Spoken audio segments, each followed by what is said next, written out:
Glentoran were the last side from the IFA Premiership to qualify for the Setanta Sports Cup final in 2008. So it's apt that their resplendent oval stadium should be host for the next decider to be played up north since then, as Crusaders and Derry City vie respectively for their first ever Setanta Sports Cup and All-Ireland titles. Crews needed an extra time penalty from captain Colin Coates to make it. Derry's 3-0 away leg win over Shamrock Rovers was sufficient, though they did fall 2-0 in the second leg at the Brandywell. Derry City having made it out of their second semi-final. Crusaders, it was beginner's luck in a way, their first season in the top four, managing to get through in an epic and one of the great games against Sligo Rovers a fortnight ago. As for Derry City, their 18th game of 2012, and for their new manager Declan Devine, his first final as a manager. Stephen Baxter for Crusaders has been here many times before. A sunshine day in East Belfast, and the handshakes to begin. Milo Corcoran, the head of the Setanta Sports Cup Committee, along with Colin Morgan, the chief executive of Setanta Sports, and Felix Healy. The butterflies will be flying. They always do at this time on Cup Final Day. Well, I'm always nervous myself. Well, I hope people watching at home get a sense of the atmosphere that's in the grounds. Tremendous noise that sometimes you don't get on your TV screens. And it's a fantastic day.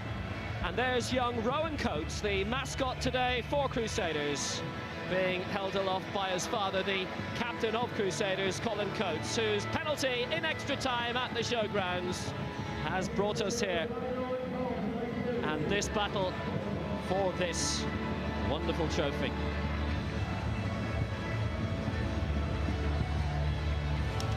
Well, Rory Higgins, 5 times a League Cup winner with Derry City. And let's check the sides for this 2012 Setanta Sports Cup final.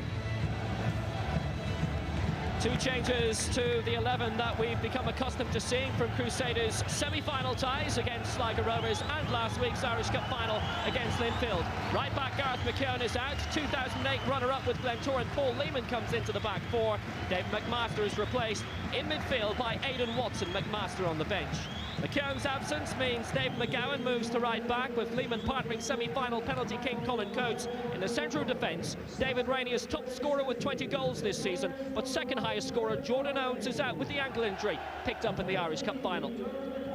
Injury problems for Derry. Kevin Derry dislocated a kneecap midweek and joins knee injury victim Stuart Grecian, and hamstring worry Mark Farron in missing the final. There is good news for the Candy Stripes though. Rory Patterson and Patrick McElhenney have recovered from injury and both start. Owen Morrison has been cleared for the bench. 8 different players have netted for Derry in the competition. Among their 14 goals, Patterson scoring 4 after lighting up Northern Irish football in his Coleraine days, which earned him a move here to the Oval. Of Derry's squad, only Simon Madden has played in a final before, a losing one last year for Dundalk.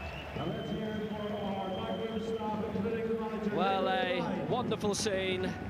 Raymond Krangle is our match referee for the 2012 Setanta Sports Cup final. The assistants are Eamon Shanks on the far side, Andrew Neeson on the near, and the 4th official will be Colin Burns. Well, it's a unique fixture, and both camps have admitted, Felix, they don't know a huge amount about each other, which means it will be a step into the unknown for both, and might just make it a lot more entertaining. I think they're just playing games well, to be honest. I think they know quite a bit about each other. You know, only 70 miles up the road, and it's quite a lot of TV coverage, exposure at times. They know quite a bit. Derry look very solid today, despite all the injuries that they have. It's a really solid looking team. Obviously Grecian being out's been a blow for them, but right across the back today I think they'll be decent. You know, Madden, McElhenney and McBride in particular. Caffrey is still relatively new to the Derry setup. But the 4 across the middle, McElhenney and McLaughlin White and Malloy and Higgins, they're decent. Today is a sunshine day in Belfast. Perfect weather for what we hope will be a perfect cup final. The first for the Oval. Glentoran reached one final. Northern Ireland's only had one winner in 2005. Crusaders aiming to double that. We're underway for the 7th Setanta Sports Cup All-Ireland final, the 30th All-Ireland football decider, dating back to 1921.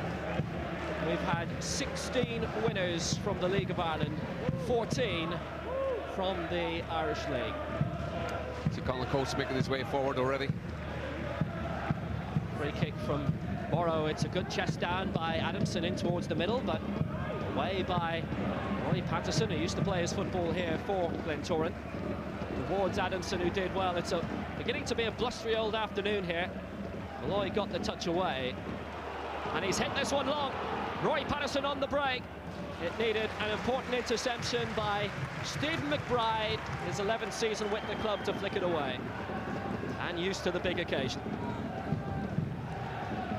Well, that wasn't the worst ball in the world. You can actually see the ball sits up and goes to the side with a spin on it. I have to say, well, the pitch isn't the best at this minute in time. You know, it's the end of a long season here. It does have its advantages for Crusaders. It's often been put forward as one of the reasons why Crusaders are only the 4th finalist from the IFA Premiership out of the 14 that have reached Setanta Sports Cup finals. But the past 3-4 weeks, with the league title gone, Stephen Baxter, the Cruise manager, has been able to concentrate on the cup competitions.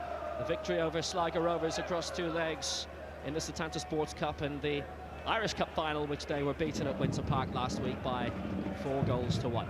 Well, he was in the great position, Will, for the second leg of Sligo. He was about to rest basically the entire team that weekend. But I have to say, well, the pitch isn't as good as it maybe looks on your TV screens. I was walking it earlier. I have to say, from here, it looks very green. Yeah, a lot of players out there, speaking to a few of them, were not that happy with the pitch. But to be fair to Glentoran, they only knew they were hosting the final a couple of weeks ago, and it is at the end of the season.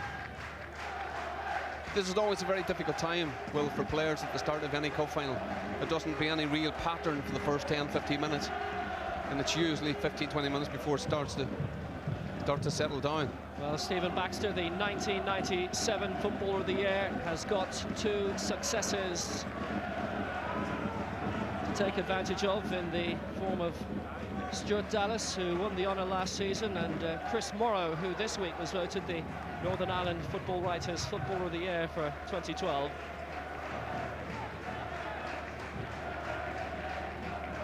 Both Morrow and the Crusaders goalkeeper Sean O'Neill have been selected by David Jeffrey for the Irish League to play Manchester United at Windsor Park on Tuesday night, which we're told is close to a sellout. Well, there's a bit of a surprise, Will, with Crusaders.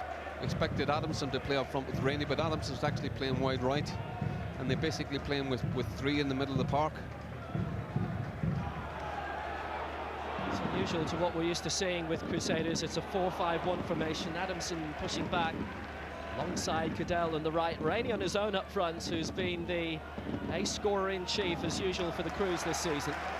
This their 57th match of the campaign, and we were at the first back at the start of July against Fulham in the Europa League.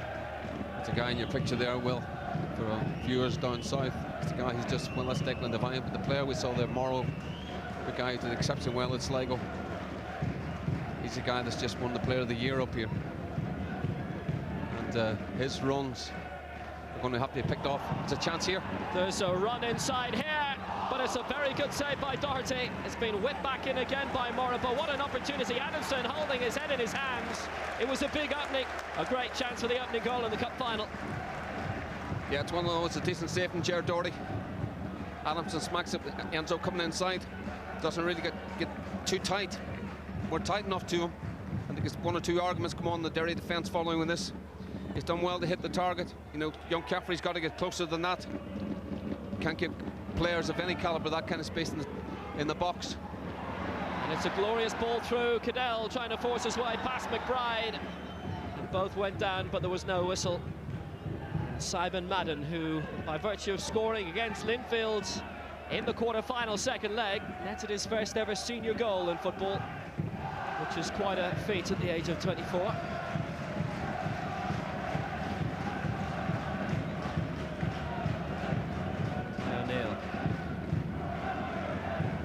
won by Morrow. Crusaders normally the home side for this final, which is why Derry have changed from their normal red and white stripes.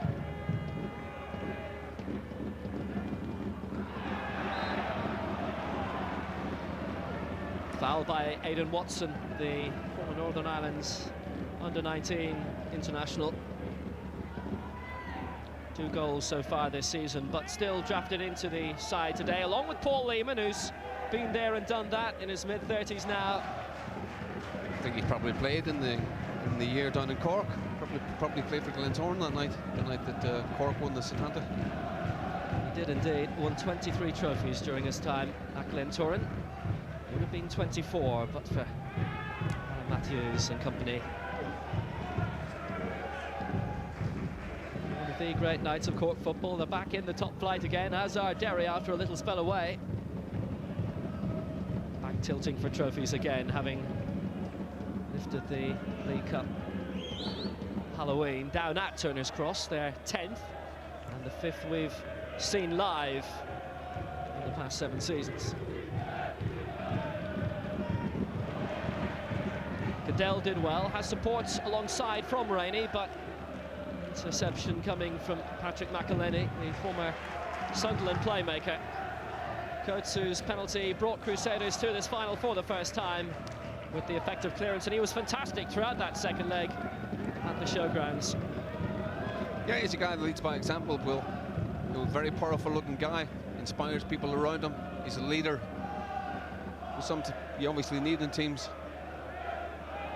I think at times the one worry I have, it's in the last couple of games I've seen him, he sometimes drops off far too deep at times and allows a fair bit of space in front for people to exploit. And Linfield did that last week, and Sligo did it, and should have made more of it in the showgrounds.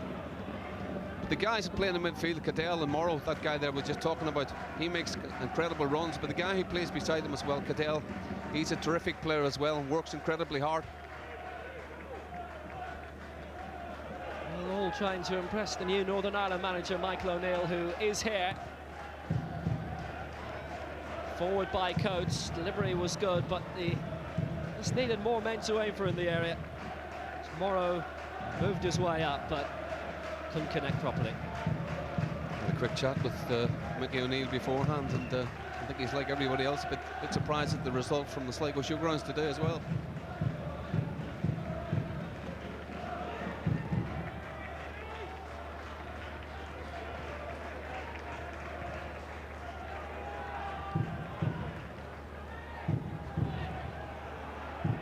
Still no goals yet in the match of the day. 0-0. McDade. Easily mopped up by Coates.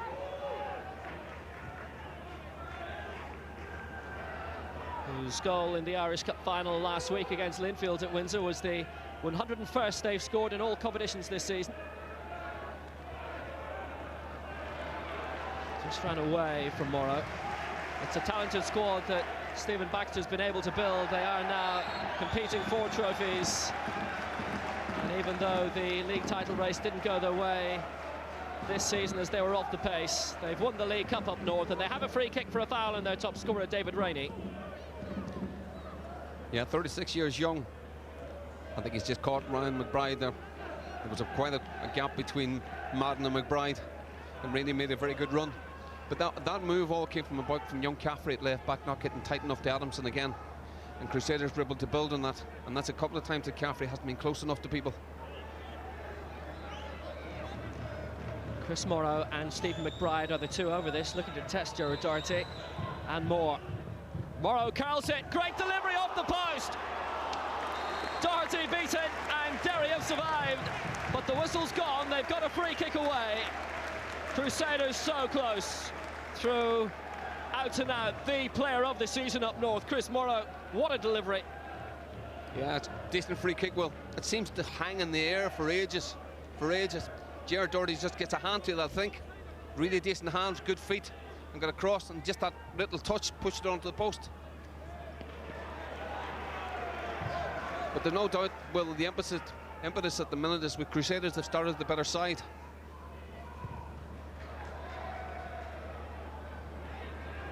Nod back by Morrow, trying to locate Dallas, his fellow Northern Ireland Footballer of the Year. Dallas slid right in, and it's and the attention of Raymond Crangle, the cup final referee. Well, I think he's right to have a word with young Dallas here. It's not the best challenge in the world. Now there he goes. You know, you've seen those been penalised in the Premier League all year. He's very fortunate not to get a yellow card.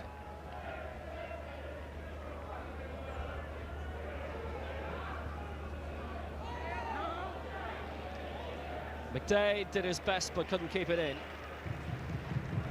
Well, he netted in the away leg in the quarter-finals at Windsor Park at Linfield, his only ever goal in this competition, but it was such a crucial one. That's a guy that Derry need to see a lot more on the ball today. He's a guy that can make them tick. We talked all along about the ability that he has. Need to see him on the ball, but Derry haven't been able to get passes and get any kind of fluency at all at this minute in time. And every season that Patrick McElhenney has been with Derry City, he's won a trophy. First Division in 2010, the League Cup last season. Will he have his trophy winning wrapped up by May this year? McElhenney is waiting in the middle. Good support from McDade, and it's cut out very well by Aidan Watson. Got in the way for the first corner kick of this cup final, and it's for Derry City at the airport end. Well, Derry, as usual, always spent a lot of time on set pieces. That was good play from David McDade, actually nutmegged McGowan. McGowan, to be fair to him, did well to get back. But this will be a tester. This will be a tester, particularly with McElhenney standing in front of the goalkeeper. 6 to aim for it, swung in really well. Up went McBride, didn't get their chance on the turn. Keeper couldn't get there, O'Neill was isolated. McDade didn't get the chance to connect. And in by Patterson, but very easily cleared away in the end by McGowan. But Derry with the chance of a second win in this attack. Curled by McDade, and that's a goal kick. Derry finally putting some pressure on. Well, it's a set piece like that that can ignite you, will get you going. Again, it's all kinds of problems here. The ball is flicked on by Shane McElhenney, and David McDade's waiting for it to come down. It just won't come down. But it's good defending, I think, by Watson, who just gets a toe poke in.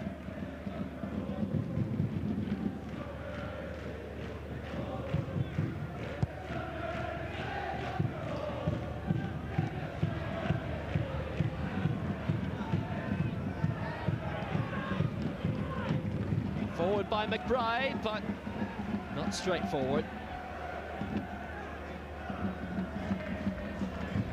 Throw will be by Madden. Form of both sides has wobbled of late. Derry have scored no victories in the last 4, 2 wins in the last 9. If you look back longer, they've only lost 5 of the last 17 games. The Crusaders have only won 2 of the last 7, but lost 3 of the last 12. Lots of draws then. The season's been very disruptive. Well, a lot of Derry supporters, they don't see where they're going to score a lot of goals. They haven't scored too many recently. There was a big shout of handball which wasn't given against McCaffrey by referee Raymond Crangle. The referee did the Irish Cup final last week, Will. Thought he handled that really, really well. It was actually a decent game until Linfield started scoring towards the end. Crusaders got themselves back into the game after conceding a couple of first-half goals. The effort by Coates, who else to get them back into it? He's been the man for the big cup occasion in recent weeks. Then Linfield powered through to complete yet another double.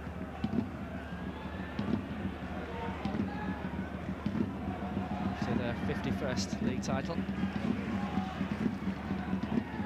Big opening down the wing here. Opportunities for Addison to try and keep it in play. He'd Rainey and Dallas waiting in the middle. Linesman's flagging for... And the flag's up. He's flagging for a free kick. Will have a free kick here. He's flagging for a free kick, referee. But again, Stephen McLaughlin, the ball's been played up to him. He's miscontrolled it. I think the linesman's flagging for an infringement just about 10 yards further down the pitch. And all the big guns are up again. Coates, Lehman from the back.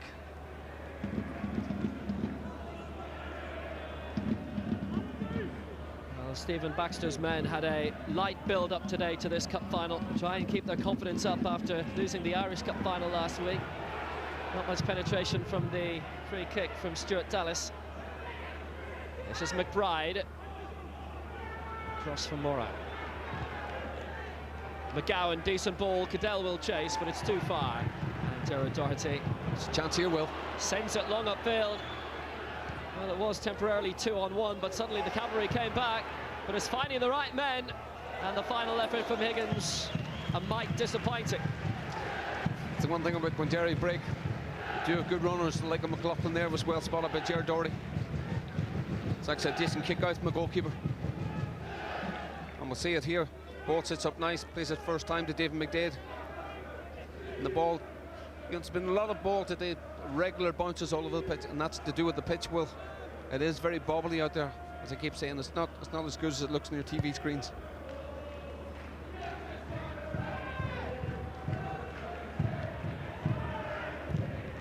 On by Watson, it's a good ball. Here goes Cadell, the flag has stayed down. Rainey waiting in the middle, but aimed too close to Doherty. Otherwise, David Rainey was in to add to his impressive haul this season.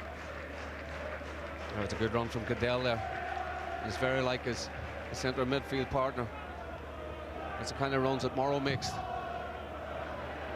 Cadell's making another break inside, but Doherty's let the bounce go his way.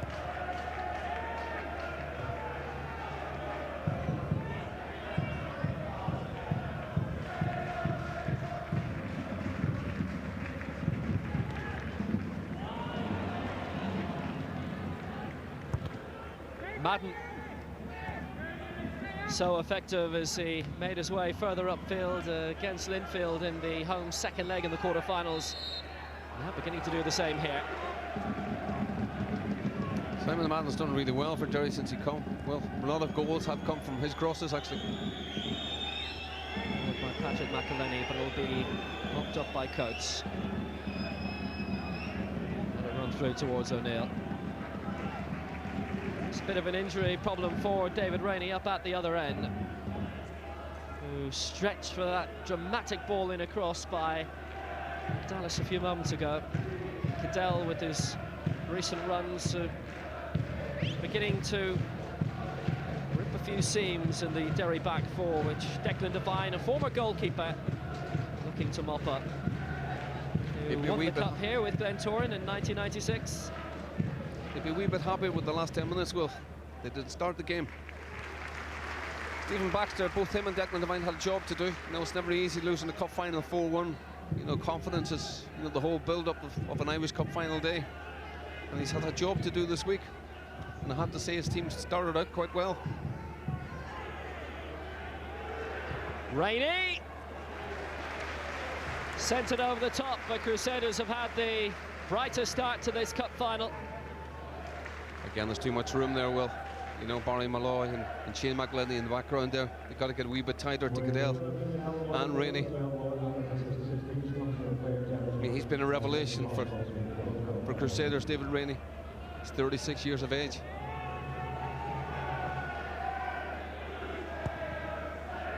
Stephen Baxter told me yesterday when I visited him at his sports shop in Newton Ards that he was looking for it to be a more comfortable build-up to the cup final today. Irish Cup final, they were suited and booted. They met at a local hotel in the morning, had a meal together. But last night they slept in their own beds. They made their own individual way to the ground at around 2 o'clock, and both clubs agreed that it would be a tracksuit cup final. The Crusaders are showing their fluidity so far. Well, Derry lads appealing for a free kick. I thought there was a high foot from Lehman. I think it's actually Coates. I think they might have had a case as well.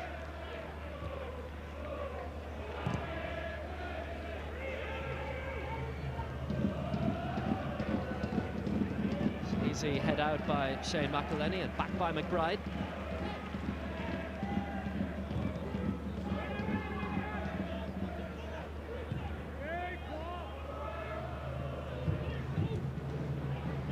Malloy one in the air. Rainey Hasn't been terribly isolated up front, but he didn't realise where the ball is. It's being brought on by Cadell here. It's a decent ball out wide for Dallas, but just too wide.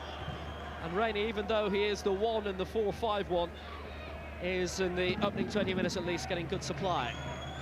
Well, it was a free kick there, and to be fair to the referee, he played a good advantage.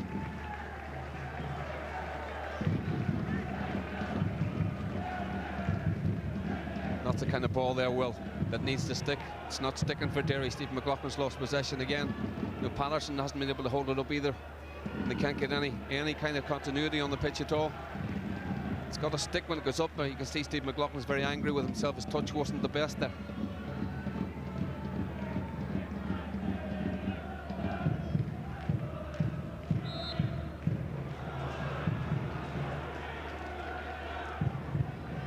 Well, they've won 20 major trophies in their history.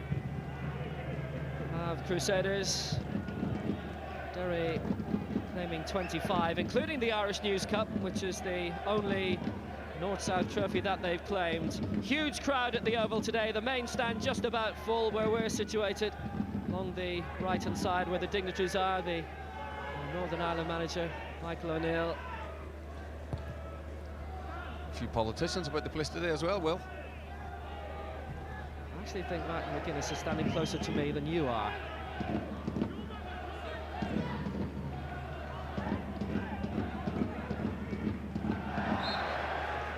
Foul on Rainey. The challenge by Simon Madden. And Crusaders have had a few decent dead ball opportunities here. It's one of those he doesn't need. You know, he's just been caught by the trickery of Rainey, but Simon Madden's more experienced, too experienced to be caught like that. No. Sent in by McBride. Plenty looking for it, including Adamson. Didn't get there. Dallas dispossessed. McDade with a chance to break. It's 2-on-2 here, but McDade's first touch was too strong. But there's still support on this near side from Madden. Got the final touch, and it's Crusaders' throw. But something's got to give. Both defences are being well tested here. Can't be too far away from the opening goal. Well, there's been a wee bit more quality going forward from Crusaders than there has been from Derry at this minute in time. You know, Patterson hasn't really got into the game at all. Stephen McLaughlin, as we talked about, he's actually gone off the boil the last 3 or 4 weeks, whereas the likes of Rainey, Cadell and Morrow, you know, they're getting more out of Crusaders, getting more out of them, as we can see here. Rainey, Cadell, Rainey, 1-2, which was too frenetic, and they cut each other out in the end. But the tempo is definitely being pushed by Crusaders when they get into the Derry half. See, that's the problem with Rory Patterson there. Everybody talks about his temperament. This is a chance at the other end. Clever flick from David Rainey. And it's just come behind Cadell. Couldn't get control of the ball. But at the other end, Rory Patterson's one of those guys, you know, he spends too much time talking to people and arguing with people. And his temperament is suspect. But he is a guy that can produce something out of nothing. Dermot McCaffrey's throw for McDade.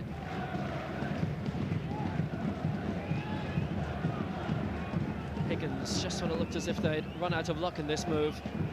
Pushed on by McLaughlin. But Crusaders have the free kick, and the Derry fans in the far stand, the one that backs onto the railway line to Bangor, somewhat displeased. Sliding challenge coming in from Aidan Watson. I think the referee's blown early for free kick there. Didn't seem to be too much in it. I think Stephen McLaughlin's actually pulled Watson, but after the referee's blown the whistle. Proper cup final weather. Yeah. Derry fans are in the, what you might call the city end away to our left-hand side. Backing onto the old Highland and Wolf Cranes. Crossed by Cadell for Dallas, but no joy this time. And the Crusaders fans are in the main stand here, and also the goal away to our right-hand side, where the runway of George Best Airport is. Barely a spare seat in the main main stand here. Great to see, Will. Great to see. Big crowd today. Great atmosphere. And we'll wave. We're just on the left of picture. I'll let you wave on your own.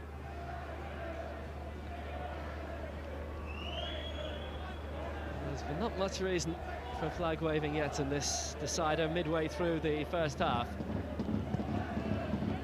The competition, you feel, that holds huge importance not just to Crusaders but for all of Northern Ireland football. They won the first title in 2005 with Linfield. They've had 2 finalists since, but they've both been beaten.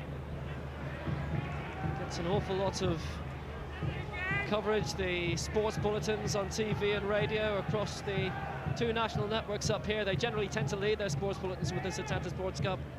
Newspapers, the Telegraph, the Newsletter, the Irish News, the Derry Journal, always have it right across the back page. It has a high priority up here, but the success rate has not matched. Does it change today? McDade lost out, followed by David McGowan.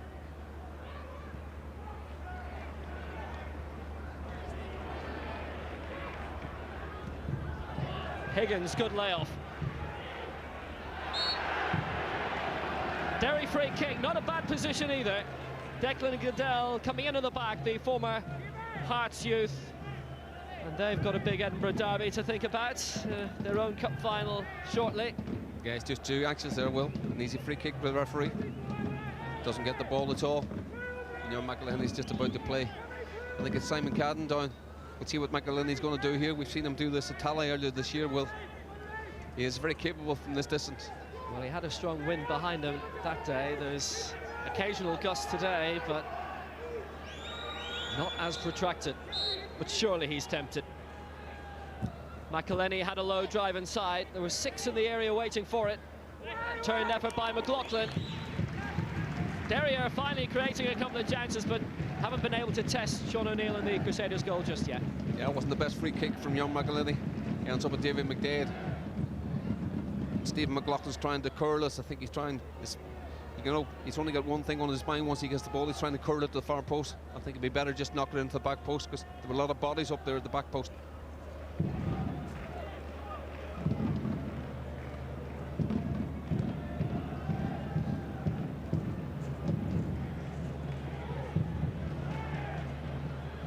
Declan Devine appealing, a free kick which would belatedly come. Very quickly taken, hadn't almost picked out, but it was well anticipated by Stuart Dallas. A man in whom there's been considerable interest in England the past few seasons. Blackpool showed interest first, but they've been beaten to the punch now. It's a couple of times now we've seen Rory Higgins getting involved. He is a guy that's got a lot of ability and never shows it often enough. There's a lot of space for David McDade here. Malloy played it through to McDade in a lot of space, but he couldn't keep it down. Decent goal-scoring run of late. He's netted 4 goals this season in their 17 games. That's what I talked about before, Will, about the times that we're calling coaches too deep. You know, as a back 4, they're far too deep. There's too much room between them and the midfield 4. We've talked about it at Sligo. Sligo didn't make enough of it at the showgrounds the other night. And sometimes there is far too much space in front of the back 4. But Derry need better service. How's about that for service? Chance for McDade to slip in. He's found Patterson! Couldn't keep it on target. Corner kick it'll be. The deflection crucial to deny Rory Patterson his 7th goal this year. Better play from the county stripes. The ball's held up. David McDade's involved again. And it's actually a good block by Paul Lehman. This looks as if it's going to test the goalkeeper. Derry have had the last 4 chances in the game across the last 15 minutes. Crusaders started brightly but are beginning to be pushed back into their own third. Solid head away by McBride with support from the veteran Paul Lehman. And it doesn't matter who you play for, if you've got his stature, his quality, you'll always win medals. He's done that this season with Crusaders in winning the League Cup. It was actually a very good corner from Caffrey. I'm very surprised that Derry didn't have players in that particular area. They expect this one to be on the money as well from young McElhinney. McElhinney curls it in, 6 to aim for, and he found McLaughlin. This time it's a goal kick. Finally some pressure from the Candy Stripes. Yeah, Paul Eamon did really well here. Kept going with the runner and got the block on. I think he's actually headed it against. Stephen McLaughlin has gone for it.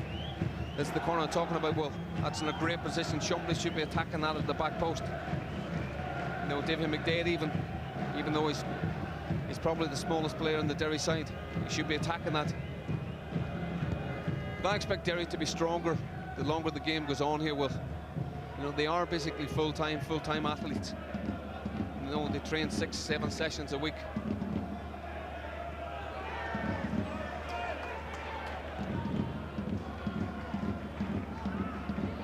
McBride sets it up, but it was well defended. Two McBrides on the pitch. Stephen for Crusaders at left back, Ryan in the centre of defence for Derry. I think he's been watching too much television, young McBride. It's not the best dive I've ever seen.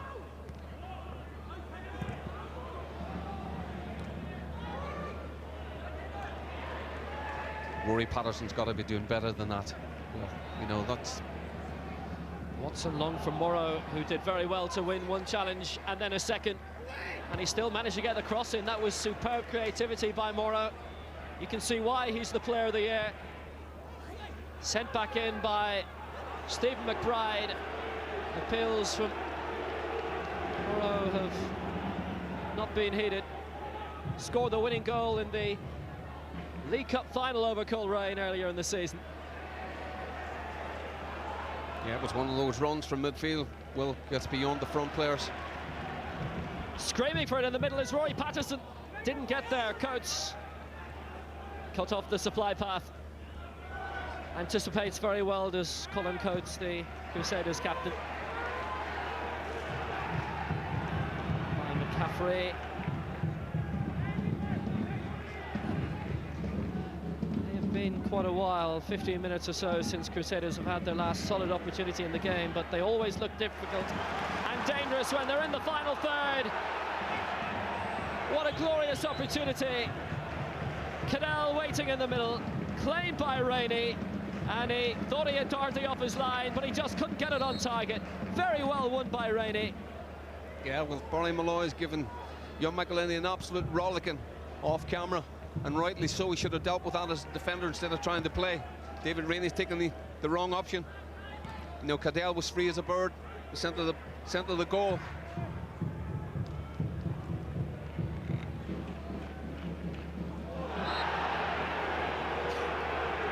Free kick for the foul on Stephen McLaughlin. It's actually a better touch from Stephen McLaughlin. McGowan, who's more a centre-back.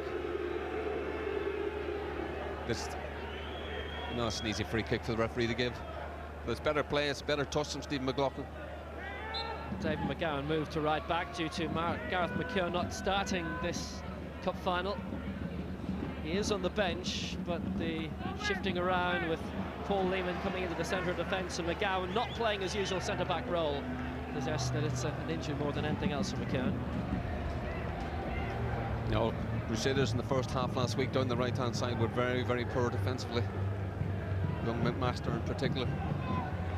And Stephen Baxter was less than happy. It was a brave decision to hook two players at half-time. Brave decision.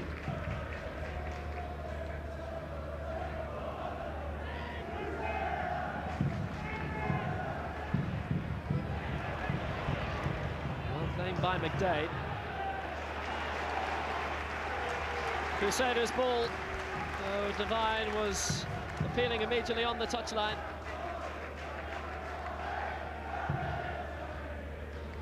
Nil-nil, but it's been such a good open game. Fine attacking from both sides.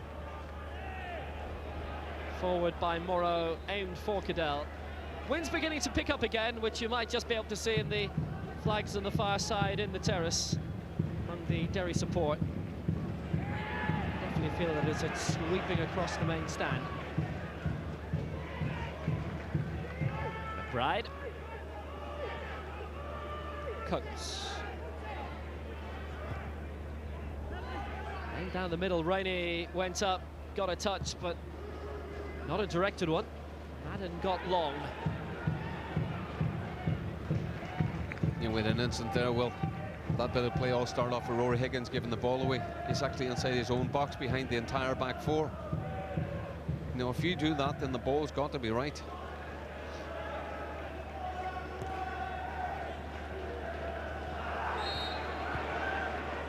There's extra bite coming in the challenges now. That one by Dallas.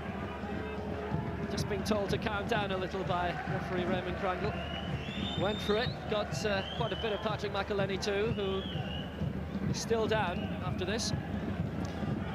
I think the referee's been very reluctant to show a card today, you know, because of the final. On another day, that would be a yellow card as well.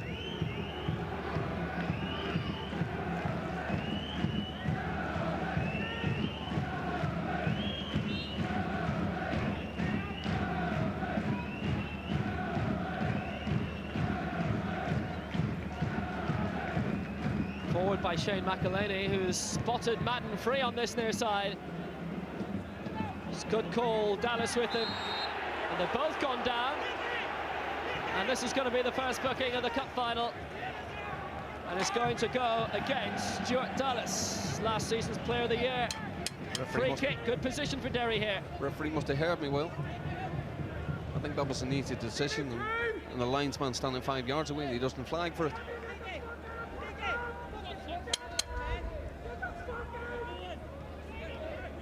It's the end of his second season with Crusaders, and he has really made an impact, this 21-year-old. He's the first to go into the book in this 2012 Setanta Sports Cup final. There's usually great delivery from McLaughlin in these kind of situations. It's a two-man wall he's facing, 6 waiting for it in the area, another waiting outside of McElhenney. McLaughlin's curl, played by Sean O'Neill, was comfortable. It's just catch it practice, Will. Very poor delivery. After your great build-up and all. And same towards Dallas, and he was always looking second best behind Ryan McBride.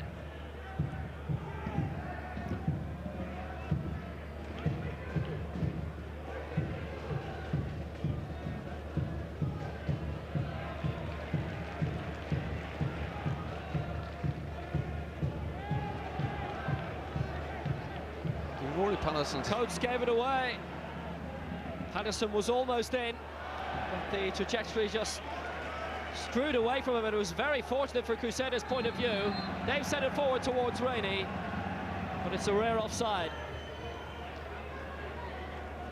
Rory Patterson was given off again about the ball that was up to him, but to be honest, he should have headed it. Should have headed the ball. And he hasn't done that enough. That was hit halfway between Simon Madden and Rory Patterson. Paul Lehman, who played in this final in 2008, beaten by Cork City, the only member of the Crusaders squad who's featured in a Setanta Sports Cup final before today. Similar with Derry, only Simon Madden, who played in last year's final, and like Lehman, was on the losing side with Dundalk as they fell 2-0 to Shamrock Rovers.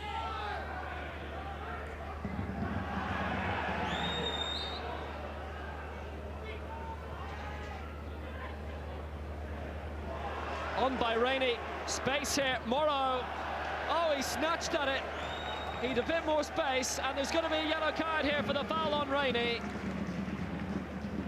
And Barry Malloy, the cup final captain, is in the book. Well, again, it's good advantage played by the referee. That's not the best shot in the world from young Morrow. Just cuts right across this. That's I can only imagine maybe he thought it was going to be a free kick after this. Well, I think Barry Malloy was maybe, I think he was complaining that it was actually Rainey run into him. That's a push, the referee's missed that.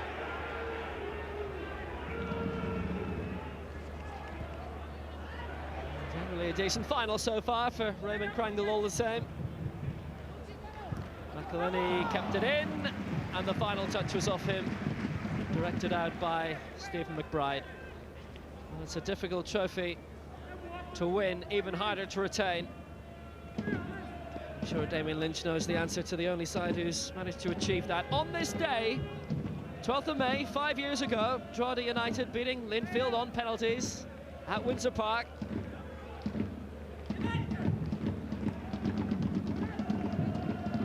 Glentoran, from a Northern Ireland perspective, have reached the final since, until today.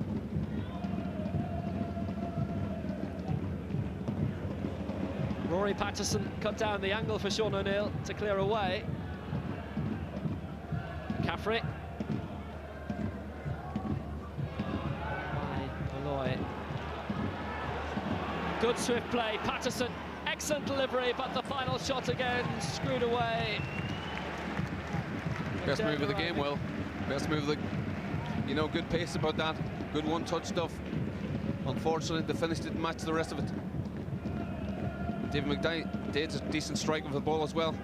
Again, he does what Morrow did there 2 minutes ago. Just cuts right across the ball.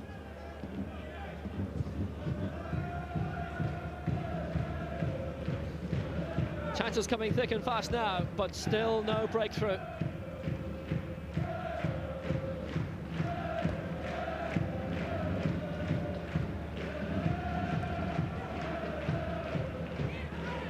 It is quite an open ground, the Oval, and architecture has stayed largely the same for the past few decades. You can just imagine this place full 30, 40 years ago for the big derby against Linfield. Yeah, biggest date in the calendar up here, Boxing Day. Usually, all the derbies are played Boxing Day up here. Linfield against Glentoran. Everybody wants out of the house for Christmas Day. Long by Coates. Just denied that time of the year was Timmy Adamson. Rainey second best also. Hit long towards Rory Patterson. It's a really good flick. Here's a big chance. McLaughlin trying to get in. What a great challenge by Coates. Ever reliable in the heart of the Crusaders defence, and he was again there and really needed to be. Forward by Morrow. It's a real foot race this, but Gerard Doherty and the Derry goal always had the beatings of Rainey that time. I think if we get a chance to see this again, well, it takes a really bad bounce again down at the other end. There's nothing in that, but the ball that was played across, actually the ball checked up, otherwise Derry would have been in.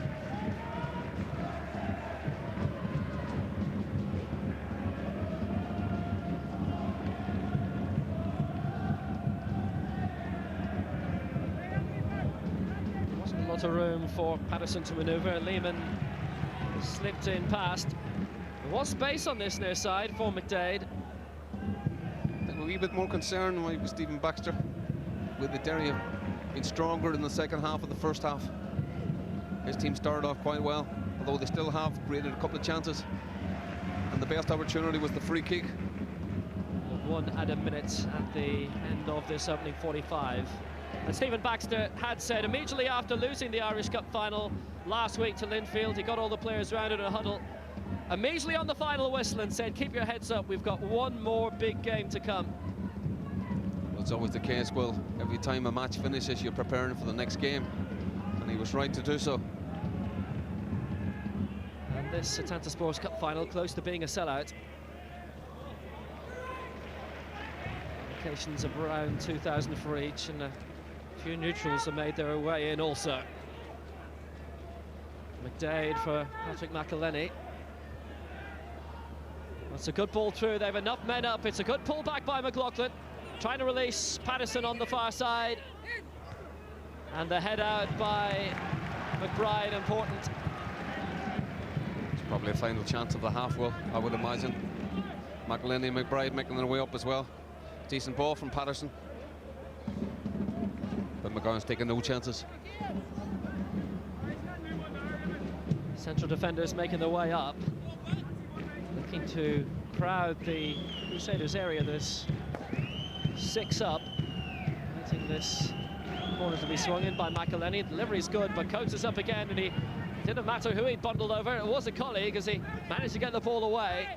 Not a back down again, invitingly by McCaffrey. McLaughlin tried the shot, which was charged down. Higgins in, that's pinball away off Cadell.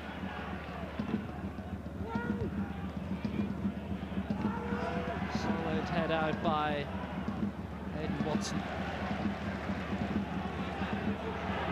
Malloy, great break. Just needed someone to find in the corner. Yeah, it's a throw. It's just a difficult controlling that. The final touch before he was going to pull the trigger was just too far, and Crusaders were able to get out and close him down.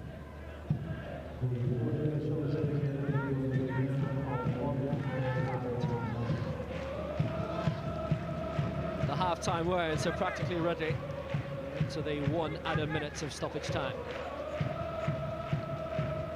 I think Stephen Baxter would be happier to get his team in. The impetus has swung Derry's way.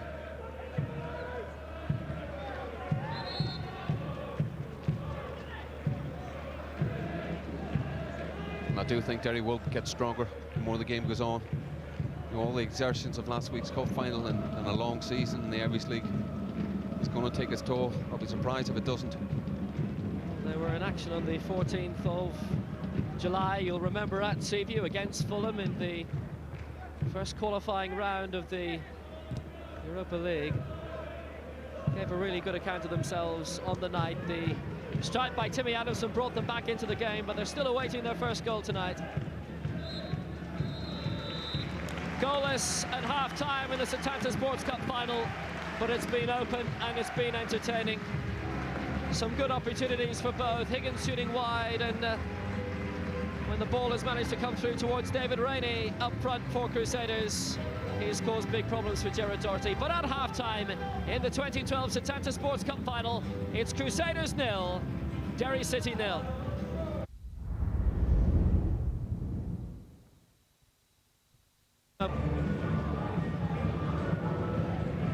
So a goalless opening 45 in the Setanta Sports Cup final. Crusaders and Derry City both seeking their first crown. Crusaders' first All-Ireland final since Manchester United's European Cup winning year 1968. Derry City won a Northwest version of this competition, if you like, in 1997. The Irish News Cup, likes of Sligo and Finn Harps Institute involved in that. Well, Derry City's fans have travelled across the north in their number, but Crusaders, who generally have a core of at least 1,200, 1,300 home fans at every home game, sold an allocation of 2,000 tickets out for this final.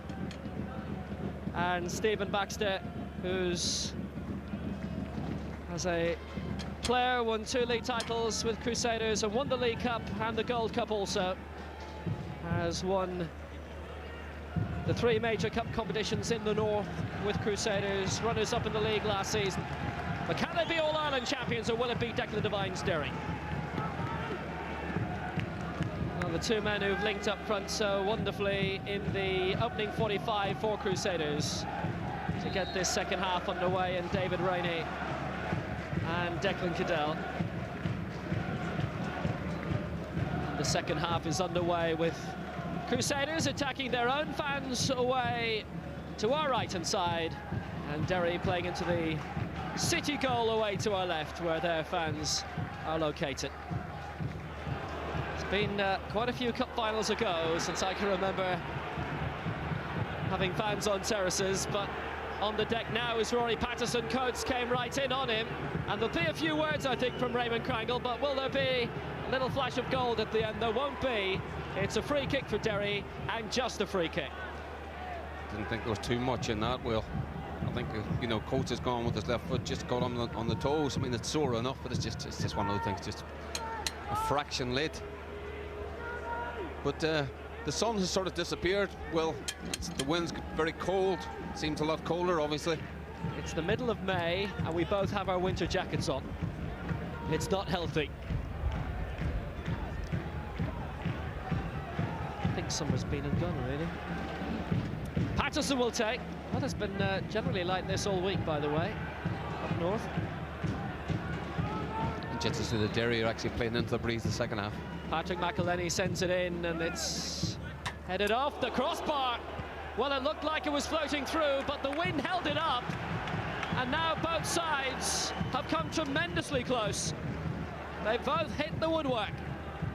That's what Derry playing into the breeze again, the ball. I think Patterson just heads it up in the air, holds up in the breeze. Keeper's almost caught out.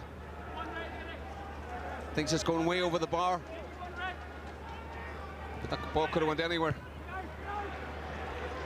It's been comfortably headed away by Stephen McBride, but it was trouble here. An unusual effort.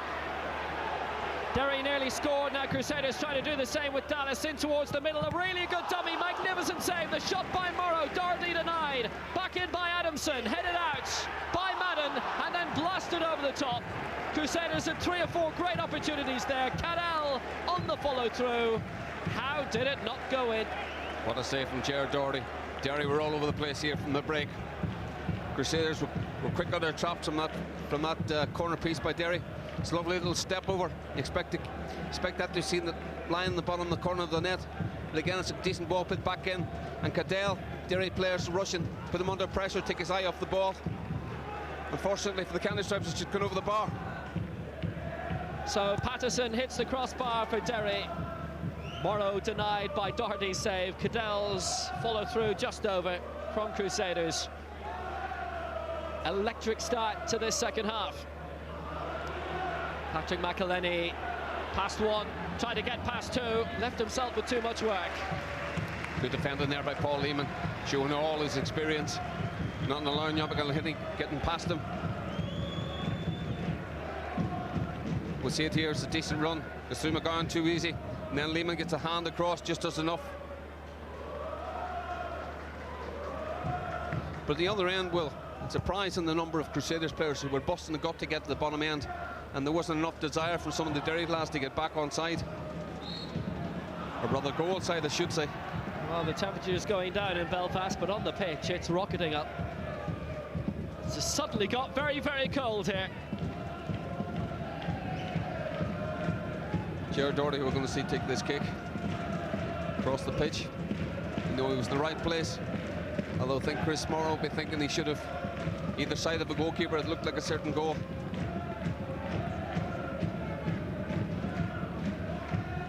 The crowd just shy of 4,000 for this Setanta Sports Cup final as Cadell makes the charge up. Doherty touches it out.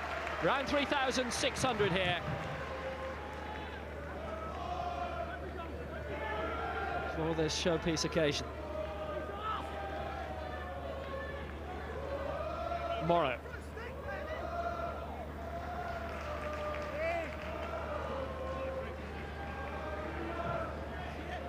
Another super season for Chris Morrow. Clean sheets as an emergency goalkeeper last season against Coleraine after Niall Murphy was sent off, and against Newry City after next substitute keeper Cairns had to be stretchered off the field. So he has played literally just about everywhere. Crossed by Watson, forward by Coates. Rainey up, tried to get a touch, and he did. Cadell's there, and Adamson too. Very well headed away. So Malloy made his way back. Displeasure from Rory Patterson in the middle as the ball wasn't played down the middle to him. He was largely unmarked. Derry's priority, first of all, was to get it clear.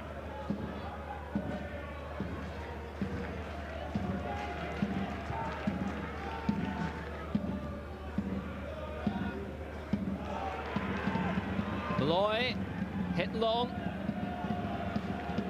He's left Patterson with some work to do, but he might just get there ahead of Lehman. Derry have the throw.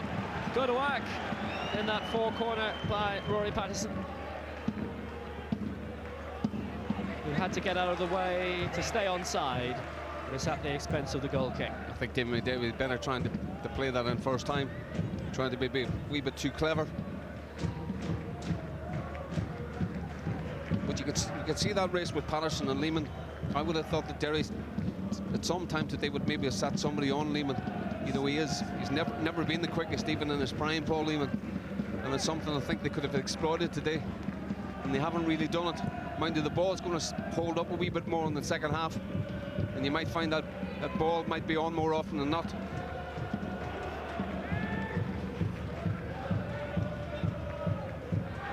By Coates, delivery was decent. Rainey.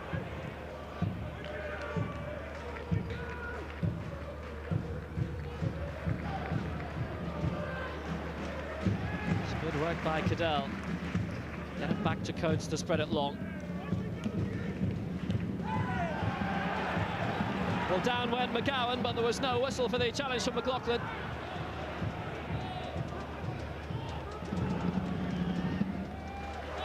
Coates again with the mopping up job, and Paul Lehman down the wing. Adamson with the crisp touch, but well cut out by Dermot McCaffrey, the recent signing from Dungannon Swifts, who played for the Swifts in this competition in its early days.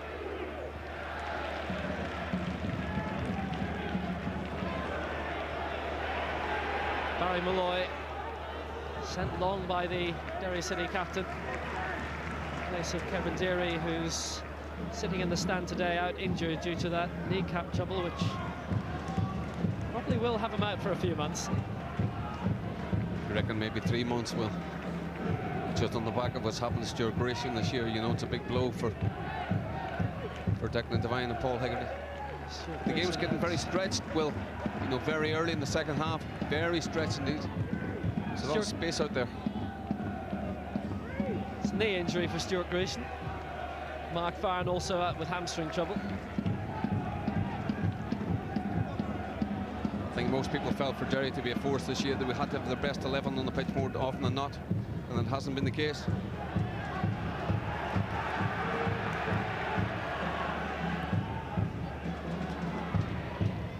Solid break, looking for Rainey again, but he just got in a bit too heavily on McBride that time, giving Derry City the free kick as they were moving their way up.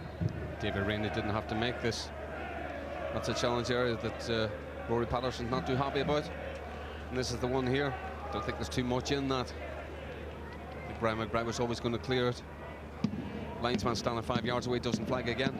Third cup final of the season for these Crusaders fans, a season which started back in the middle of July last year in the Europa League against Martin Yol's Fulham, and they absolutely packed Seaview that night. Good ball out, McElhenney couldn't get the shot away, cleared by Watson. It's a throw for Derry, they're putting the pressure on again. Actually, Derry's best moments today have been actually when McDade and McElhenney have linked up. Free kick out, Will. I think the linesman's given this for shirt pulling. Well, he's a good old-fashioned hard tackler in the centre of defence for Crusaders, Colin Coates. There's never any prisoners taken. I mean, how can you give that? I mean, the first foul there was actually Colin Coates is pulling McElhenney back to start with. It's a quality battle between the two, as the glance between McElhenney and Coates shows.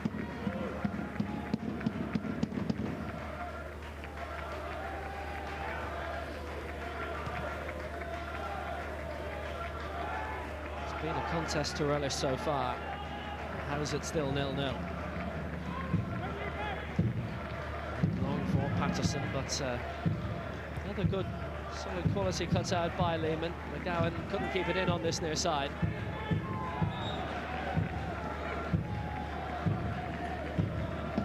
(1997) when he was the Footballer of the Year, and in the past 12 months, Crusaders have earned 2 more.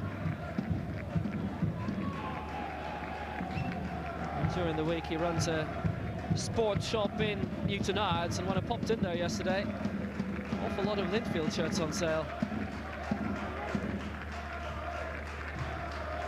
Stephen Baxter's been involved in that business for a long time now, Will. By McCaffrey. For almost 20 years, actually, he's had the sports shop, which is good sideline. Here goes Rainey. Good ball. Well, he tested Doherty on the turn. The angle was getting more and more acute as it wore on. Good opening for Crusaders. It's actually a lovely ball from Watson. And the bounce is nice for Rainey, he just doesn't really connect. And I think Ryan McBride's the slightest of touches on that ball. They kill the pace of it.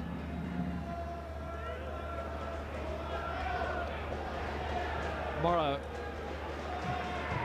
did really well, and there's a big opening down this side. Chance for McBride to get it in. It's a really good challenge, though, to deny. One McBride denying the other. Ryan McBride is stopping Stephen McBride of Crusaders in his tracks. And Crusaders have the corner kick. They're first on that side in this second half. It's actually a decent block. It's actually Simon Martin Will. He's done well to block that. Well, they've sent 7 up in the middle, and the knockdown by Lehman was good. They've kept everybody up, anticipating the cross from Morrow here. It's been a quality season for him, but That ball wasn't up to the same standard. It's Derry on the break. McLaughlin's been brought down by Stephen McBride.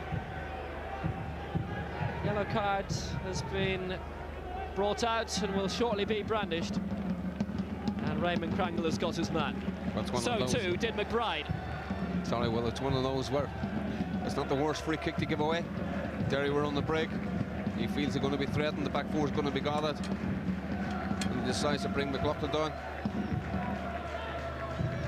But it's a following the similar pattern in the first half where Crusaders have actually started the second half better. Well, Higgins played it forward, but O'Neill made the claim. I think he's actually heard Paul Lehman in process. There was another moment where the claim had to come, irrespective of who was in the way. Sean O'Neill, who's been selected by David Jeffrey as one of his two goalkeepers for the clash with Manchester United at Windsor Park on Tuesday night. United have said they'll send as full a squad as they can, but I'm not sure they'll be in the happiest frame of mind unless something amazing happens this weekend. Lehman's back up. He's won his fair share of silverware.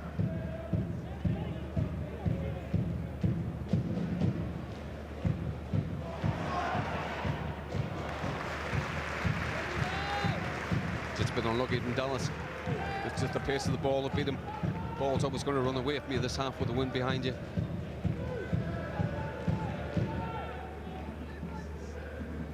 There's a couple of former Derry City players involved in that game on Tuesday. I think Harry wanted a couple of Derry players involved in the match. Peter Hutton and Sean Horgan, who's here today. They're going to represent Derry in that game. That's right, Martin O'Neill involved in the selection of the Irish League panel also, along with David Jeffrey.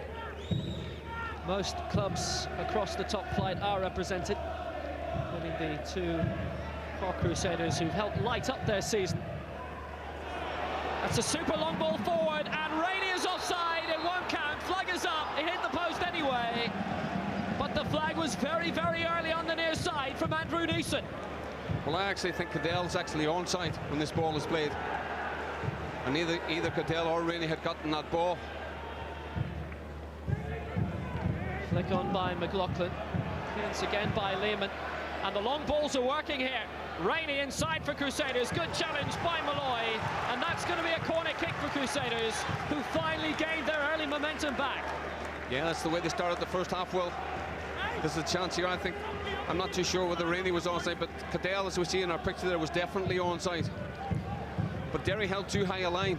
It was too high a line, there was too much grass in behind when Crusaders had good possession of the ball. Stuart Dallas will take the corner kick. It's an outswinger. Oh, what an effort off the crossbar from Morrow. And the hand of Doherty was up too. Dallas has sent it back in. Great opportunity for Cadell. It's another corner kick. Crusaders could have had the opener. Yeah, terrific play from Crusaders. I think it's Adamson with a free header. Probably should have scored. Should have scored, wasn't really picked up. And I think it's Cadell with the second header and takes a flick off Barry Malloy, I think, for this corner. Which has been floated long. But this time it's a goal kick. Second time they've hit the woodwork. First it was Morrow, then it was Adamson. Third time that we've come close to a goal, but still no breakthrough in this really observing cup final. Adamson should really have scored there, Will. Headed down across, headed back where it come from, and he headed straight up against the bar. Not much room in the main stand at the Oval today. We'll be seeing Owen Morrison shortly. The first change of the game will be made by Derry. Ryan McBride being put under pressure from Cadell there. Derry Doherty had a trophy-laden spell during his time in Wales with the New Saints. League Cup last season, and the First Division title since his arrival back into Ireland. He is from Derry, former Ireland under-18. Here goes Higgins sent forward. In for Patterson, lovely delivery. McDade on the turn, he's got lots of support. Sent it towards the middle, great chance for McLaughlin. Off balance and flicked it wide, but Derry's big opening, big chance, not taken. Yeah, really good play. Once again, Stephen McDade who's involved. He might actually be getting the hook shortly. And unfortunately, I think it's McGowan who does really well to do enough to put Stephen McLaughlin off. It was his last touch of the game. Stephen McLaughlin is being withdrawn, and Owen Morrison recently re-signed from FC New York, where Don O'Riordan's doing business. I think it's the NASL, which is a division just below the Major League Soccer. Morrison back in the big time in Ireland and back in a big domestic cup final. He replaces McLaughlin. Very strange substitution. I know young McLaughlin hasn't been at it recently. Well, look at that. You can see his reaction there. Not happy at all. It's desolation that his cup final is over.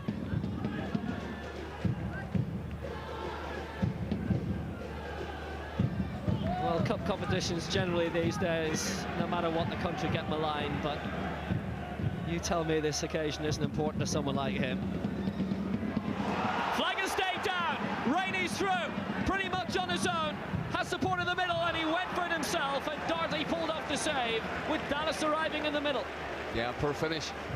Shane McElhenney's defender was very poor there. He was too lazy. Instead of following the run, he tried to step up and play offside. Again, Gerard Doherty shows Rainey where to put it, and almost plays chronology with him.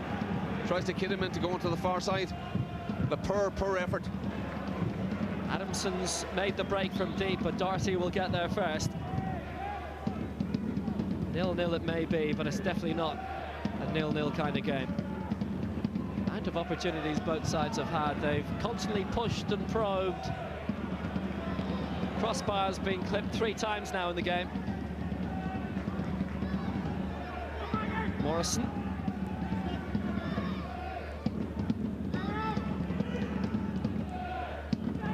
Rory Higgins. Cross for Ryan McBride.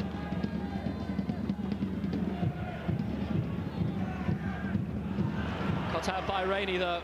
There's nobody outfield for Crusaders in the Derry City half. No, they're quite happy to let Derry have possession. In the middle third of the pitch, well, they'd everybody back. And they managed to nick it off Simon Madden.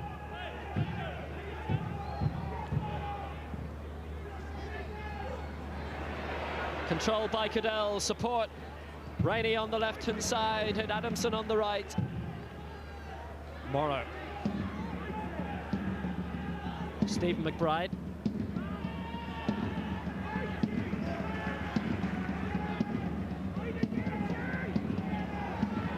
Aidan Watson has had his creative moments in the middle, but I doubt there's going to be enough pace for Stephen McBride to get to this one.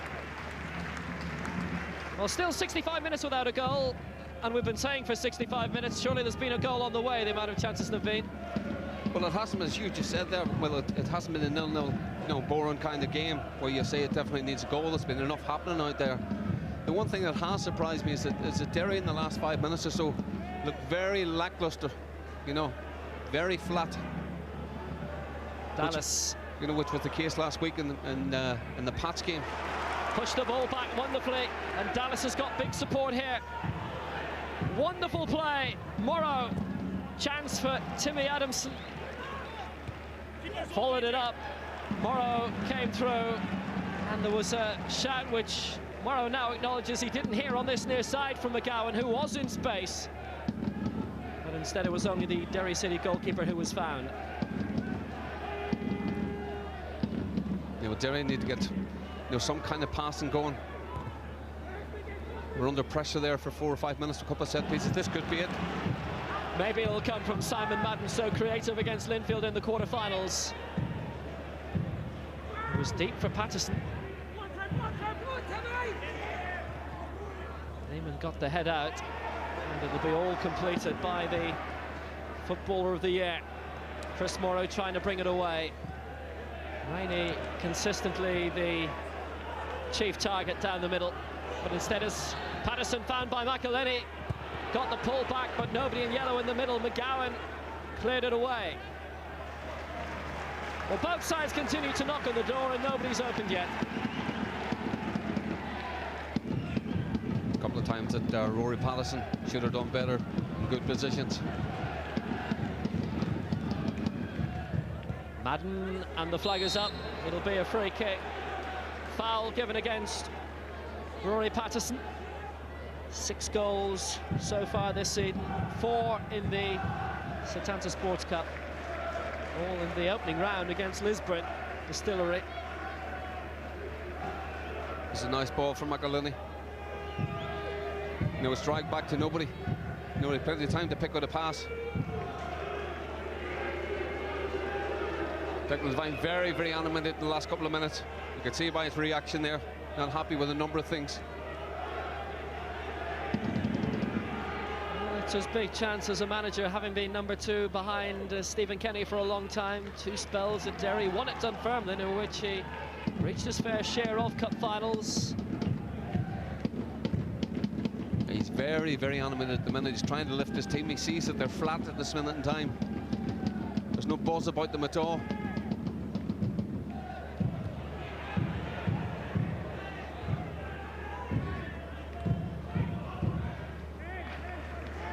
Gowns control, back to Coates. Typical solid defensive job from the Crusaders captain this afternoon.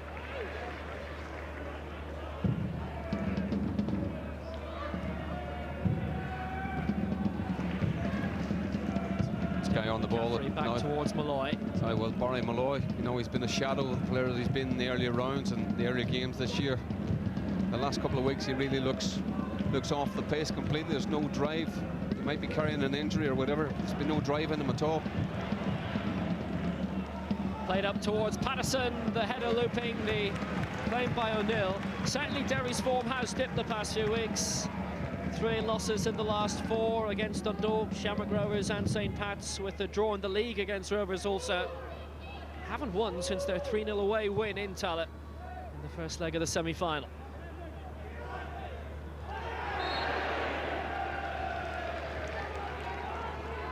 Derry free kick against the man who ended up down, Aidan Watson. It was a good opportunity for Derry. They were in there. Rory Higgins actually played the ball with a spin rolling right beside the referee. Well, look at Declan Devine on the far side. And a few moments ago, it was almost as if he was doing acrobatics. His arms were waving so much. His team are flat, Will. They are flat at this minute in time. Well, he's got the support teed up anyway on the far flank.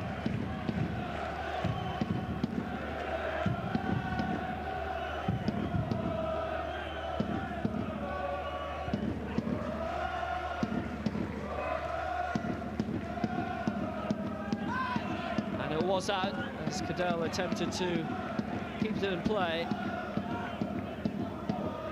I've said this many times, Will. Derry are always at their best when there's a seriously high tempo. They're very, very fit guys. And they will work you into the ground. They'll overpower you at times, as Linfield found out at Windsor Park in the second half at the Brandywell as well. They were just too strong for Linfield. But they look very, very flat at this minute in time. And Morrison was caught by Cadell, which has given Derry City this free kick. Yeah, Cadell's a competitor. Well, you know, him and Morrow are a decent pair. Only being Crusaders' second season in this competition, but they've held their reputation up very well. It was that incredible 6-4 thriller that saw them bow out last season at the hands of Cliftonville. All the way to the final this year, and it's match number 57 of the season for them. It's the last one. Build up to this cup final, a lot different to last week's. Lots softer roll-in planned today by Stephen Baxter, but they'll meet in their local hotel post-match. And then it's away for 4 weeks, or 5. And then the pre-season training begins with the Europa League underway on the 5th of July. Crusaders are in it. Hope they get someone good.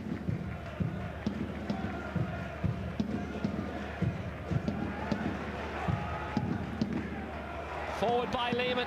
Rainey on the chase, but it should be Shane McElhenny's to win. It's not, though. Adamson has 3 targets arriving in the middle, and Adamson curled it just beyond the post in the end of Gerard Doherty, but it was a good opportunity for Crusaders. Again, spur play from Rory Patterson, gets robbed of the ball in central midfield. Shane McElhenny goes on the run with David Rainey, doesn't deal with it properly. And that one there's just a wee bit too close for comfort.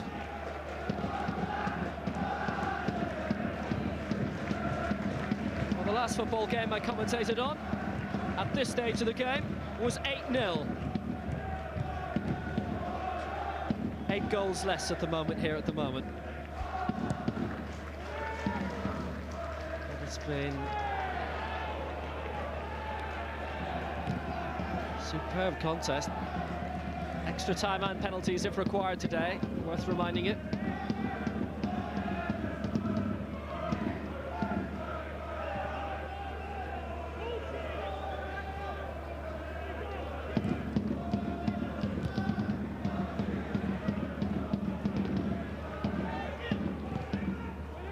Malloy hit it long in search of Patterson, but he's stretched. Just about sums up his day. Well, it just about sums up his day, I have to say. He's at one of those days. But there's a guy, the one concern, his team were on top and a lot of pressure there for 10-15 minutes. And that's what time you need to, you know, put it to bed. That's when you need to score the goals. Hit the crossbar and the bar, you know, the post, I think, earlier today. You could be thinking it's going to be one of those days, which is quite often happens in cup finals. Nice words from a man who scored a cup final winning goal, which is commemorated by a big banner over in the far side. Yeah, the week before, Dave Barry had a great opportunity, great effort from Cork, hit the post, and back into the arms of Tim Dalton, Derry goalkeeper, and we got a replay and managed to win it. And it's on such narrow margins that which cup finals won and lost. Wise words from the Karen Harps director of football. Former. Yeah, I played in the cup final here against Linfield. Well, we were 1 up with 12 minutes to go and lost 2-1 a penalty with I think 2-3 minutes to go. Lost a penalty at Windsor Park, 4 minutes into injury time. A freak goal by Paul Miller of Glentoran. So nothing surprises me in football, I'll tell you. Well, Paul Miller had his go at being Glentoran manager here in recent seasons. Eddie Patterson taking up that job, the former Cliftonville boss lately. And he, one of many interested football people here today. Jim Boyce, the FIFA vice president here, as mentioned. Michael O'Neill, also the Northern Ireland manager after that wonderful spell in charge of Shamrock Rovers, getting them into the Europa League. Here goes Rainey. Oh, that's a really good try. And a super one-handed save by Doherty. Out of nothing, Rainey close to the deadlock breaker. Yeah, really good play from David Rainey. As I was saying there, he's been a revelation for Crusaders. You can see he's still got an appetite and a hunger that 1 or 2 other younger players should be learning from. You can see he's only one thing in his mind once he gets this onto his left peg. And he tests Gerard Doherty. I think this was just going to dip under the bar. And a decent save. Dallas hit it long. And it fell. Copes had the opportunity, but it was Lehman who stuck a foot out and put it off target. Yeah, you can just see the Crusaders bench. As I was saying, well, they've got so many chances. Could be one of those days. It just drops nicely here. But it just won't come down. Won't go down quick enough.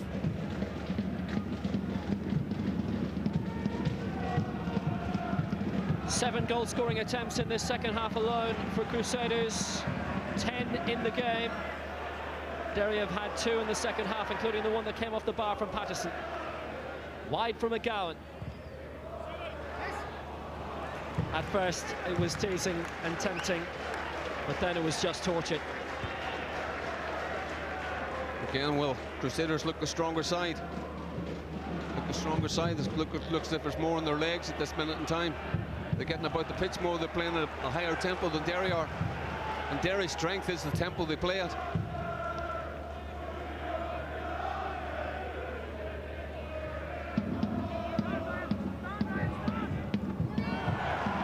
Goal kick.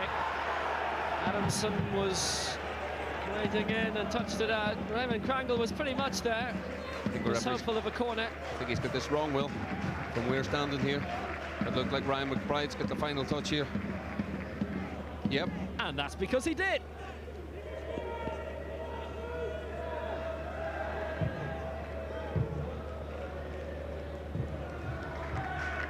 He's blowing a bit at the minute, isn't he? There's like a lot of them out there working their socks off, the Cruise players. Well, if you add in friendlies since the second last week of June last year, it's 63 ties for Crusaders. That's with a lot of the traditional competitions no longer around. By the way, Shane McElhenney is down. Used to be a lot more games played in the season with the Gold Cup and the Ulster Cup. Floodlit Cup also. But Shane McElhenney is back up, and I'm sure happy that he's not consigned to history like those old competitions have been. But you're not going to get too much time when the likes of Cadell, you know, and Morrow were about. They're going to close you down as quick as possible. There, it's one of those you end up with a sore foot for a day or two.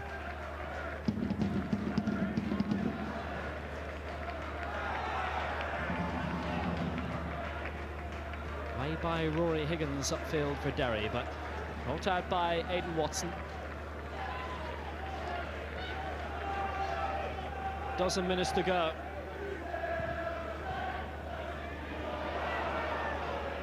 Only once before we've reached 90 minutes and it's been goalless, which was the 2006 final between Drogheda and Cork City. Good work by Morrow. Chance to play it out wide, and McBride needed something a lot better. They were positioned around the penalty spot where Adamson and Rainey. McBride's actually complaining tomorrow that they should have played on the ball earlier. It's one of those when you've wasted the opportunity like that. You should have done better there, Will. Morrow maybe should have given the ball a bit earlier, okay, but he still had plenty of time to find somebody in the box. Well, the resplendent occasion. Maybe the landlords of this stadium will be back in the Setanta Cup final shortly under Eddie Patterson. Finished down the table round about 6th place. Crusaders in 5th with Linfield top of the pile for 51st time. Patterson. There was a whistle heard, but it didn't come from Raymond Krangle, and it's a yellow ball.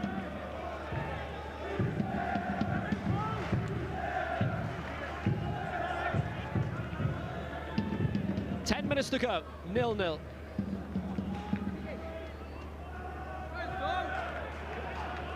Dermot McCaffrey. Quality ball in towards the middle, opportunity played through by Morrison, and it's into the back of the net by Patterson!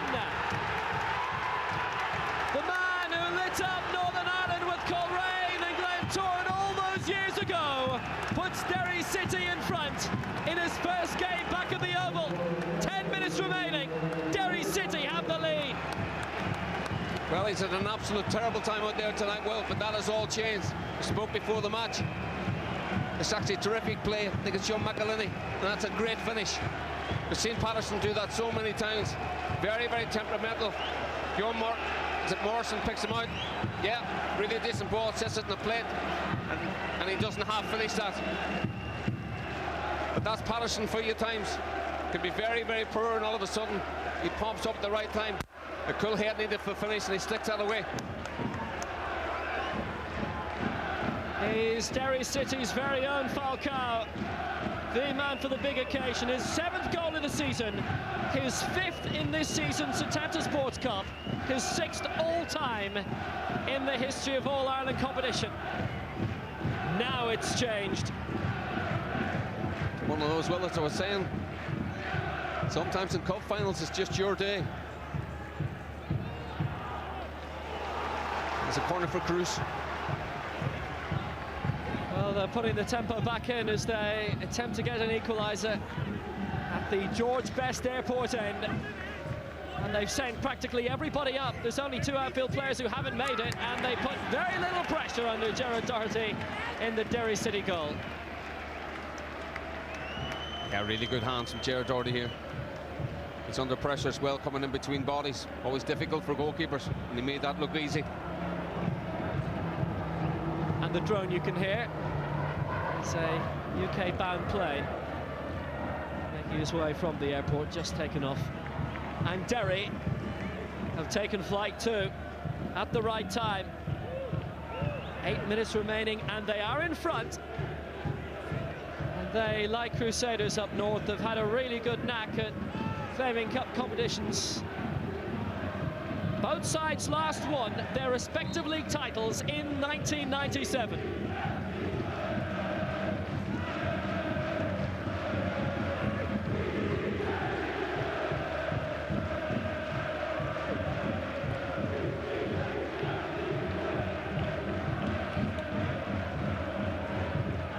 It's a Polish city which will be a big focus in the next few weeks, and Derry City are doing it.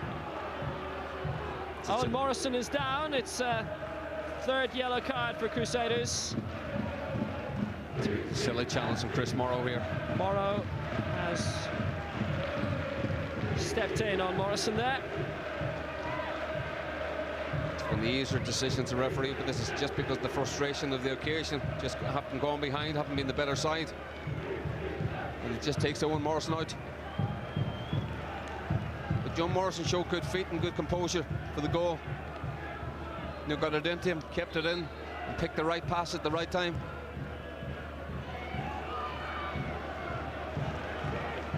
Seven minutes for Derry to hang on, 7 minutes for Crusaders to get back and equalised and force the game to extra time. Had been an open game before, but now even more so.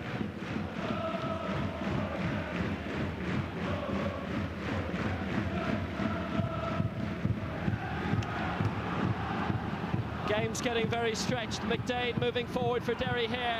Touched back by Coates to O'Neill.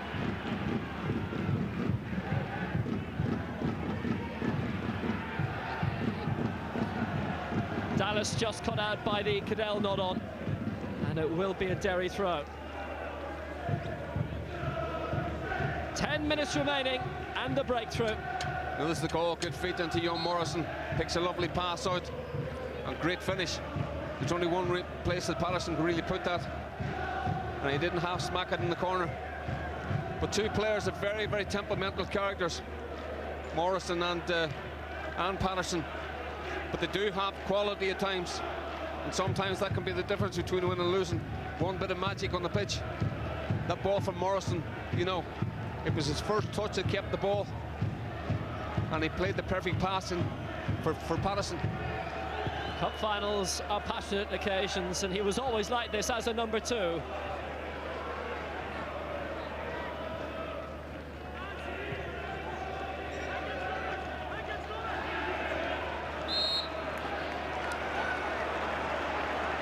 Free kick in a very, very prominent position for Crusaders here as Derry look to shore up the defence. Crusaders will be making a change very shortly.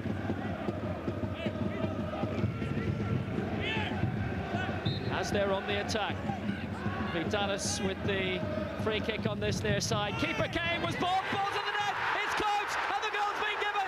It's 1-1, 5 minutes to go. Goalkeeper Doherty is down, but Crusaders are up. 1-1, and we're heading for extra time. Derry appealing heavily. They're speaking to the linesman on this near side, Andrew Neeson. Well, Jared Doherty. He comes a long way for this, Will. I mean, I think David Rainey's done him there. I think David Rainey's done him here. You know, there, he's taken him out. Now, whether he's done that on purpose or not, I'm not sure.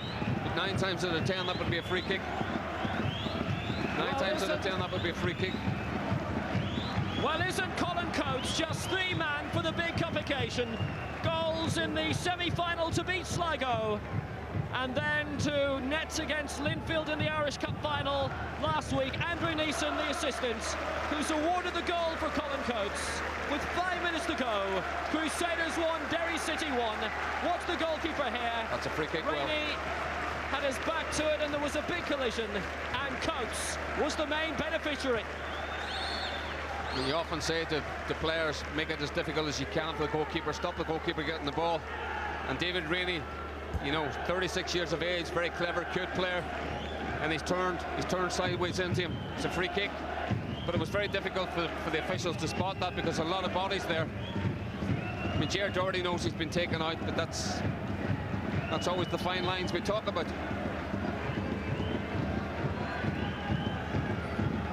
And no sooner do Derry take the lead, but Crusaders equalise. There'll be further animation, no doubt, not just from Declan Devine, but Stephen Baxter. It's the red and black flags flying more lustily now. 5 minutes to go. Extra time is now furiously beginning to beckon.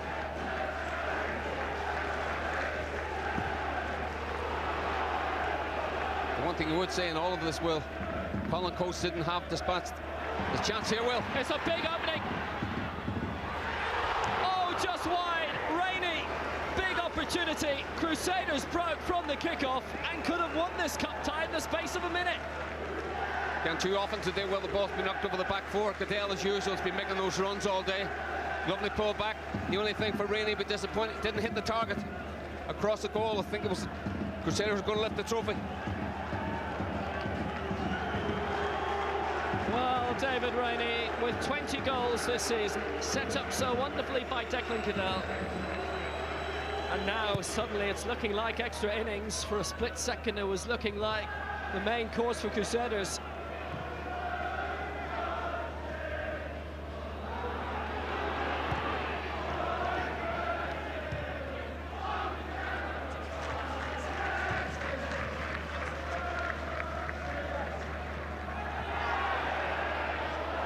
Adamson went down, but no free kick.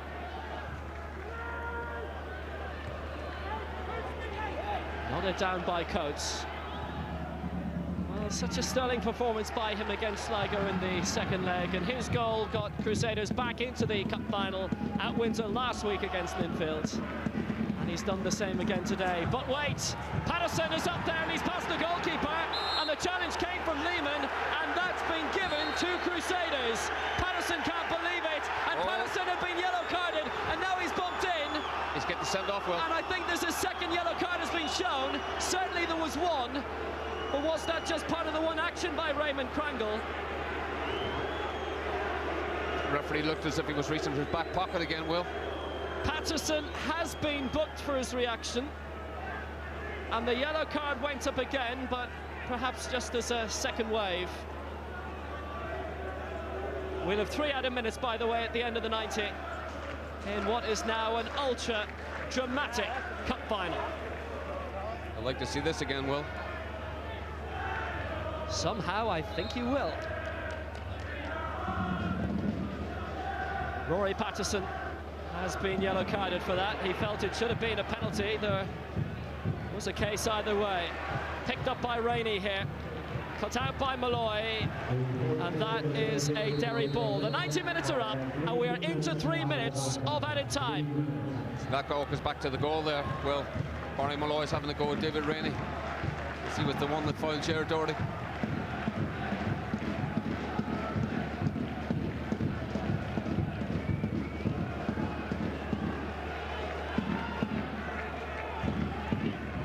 Patrick McElhenney's hit it long, in towards Patterson, but it's out in the air strongly. Hit on by Lehman. Great experience to be able to bring on one of those 2 changes for this cup final by Stephen Baxter. On by Morrison. Good ball, Patterson claims, trying to cut inside, taking on Lehman, down again, told to get up by referee Raymond Krangle. And demonstrating that his shirt was being stretched after his continuing off the ball as Crusaders look to push forward. It certainly hasn't been dull, Will, has it? Cup finals rarely are. There's always some incessant drama along the way. It's been a good, superb cup final all the way through, but now it's all happening. Patterson is down. It's yellow and it's red. McBride has been sent off for his second yellow card, and Crusaders are down to 10 men with extra time surely coming. Well, that's what happens with the occasion. Well, it's all hurly-burly. There's one or two incidents going about. You know, the controversy surrounding the goal, and Stephen McBride loses the head. He goes for a challenge he doesn't need to go for, and he pays the ultimate price. You know, there, when you've been booked, why would you do that? Stephen Baxter's doing his best in the background, but I mean, it's an obvious foul. An easy decision for the referee. But that's where you've got to keep your head, Will. You've got to keep your head at all times. Absolutely extraordinary. And now Stephen Baxter has the plan, presumably for extra time. A key defender short, and his two preferred fullbacks are now not on the field. It's a long walk into the dressing rooms all the way for Stephen McBride, walking underneath the Crusaders fans in this main stand. His cup final is over. Well, it looks like Gareth McKeown, who plays right back, has been told to get warmed up and get ready.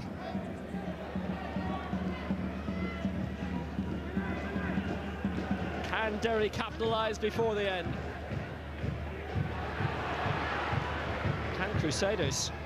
Cadell tried to bring it on. All the way back by Morrison for Malloy. Sent forward by Morrow. And he's got support out wide here. Rainey's in a good position, but it was a heavy first touch. And cut out by McElhenney. Rainey again moving in. Waiting in the middle was Cadell. But it's McBride who got in the way. All eyes now on Raymond Crangle as to when the whistle's going to go. There will be added time to the 3 minutes for the red card, there's no doubting that. 1-1 after 90 minutes. Colin Coates tying it up with 5 minutes to go after Rory Patterson had put Derry City in front with 10 minutes remaining with what looked like the winning goal.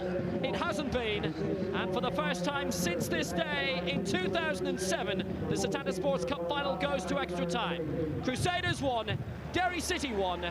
Extra time will follow.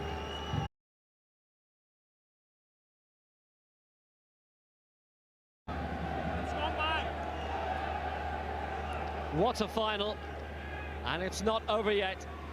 For the first time since 2007, May the 12th, 2007, we go to extra time in the Setanta Sports Cup final.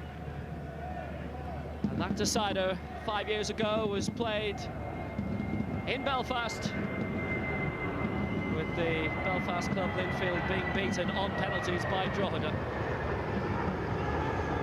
It's a final which really has taken off now. It has. That plane that's in Glory, I think the pilot wanted to see a bit of the game. Gareth McKeown has replaced Timmy Adamson to shore up the defence following the sending off of Stephen McBride. Adamson, the fine attacking midfielder as he is today, being sacrificed in order that Crusaders have a full-back four again. And it's unfortunate for him because it's Potluck who goes in a situation like that. I thought Paul Eman might have been the one to go off. It looks as if he's been labouring in the last 15-20 minutes. Looks as if he's limping in the centre circle as we speak.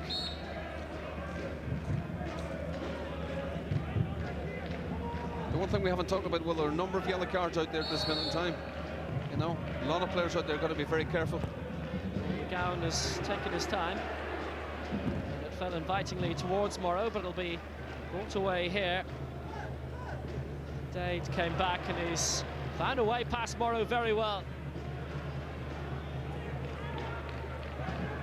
No further division of the two, and we go to penalties. Malloy. Good ball out wide towards McCaffrey. Coates with the solid head away, and it was threatening to thread towards the halfway line. It's being brought on here towards Madden. There's only two waiting in the middle, and it was slipped away by the new arrival, Gareth McKeown. His fourth season at the club. He was a cup winner in his very first campaign at Cruise, and in his 4 seasons he's been here, he's won trophies in 3 of those, including this one when they won the League Cup by dispatching Coleraine by a goal to 0. Well, I'm glad to see young McKeown's actually got his hairstyle back. I mean, last week I think he had some kind of Mohican thing going on with I think he was trying to turn it red. It actually turned pink. Well, there's young lads who he brought onto the field with him, as all the players did pre-match, had a similar kind of Mohican, and there is a ball boy down here with a kind of hairstyle. I wonder if it is McKeown Jr. who's here. Well, I'll tell you, that kid below us, his looks better than McKeown's did last week, and his performance reflected it. To be fair, I'm not surprised he was taken off at half-time. It did start today. Sales of red hair dye in North Belfast have done considerably well in recent weeks.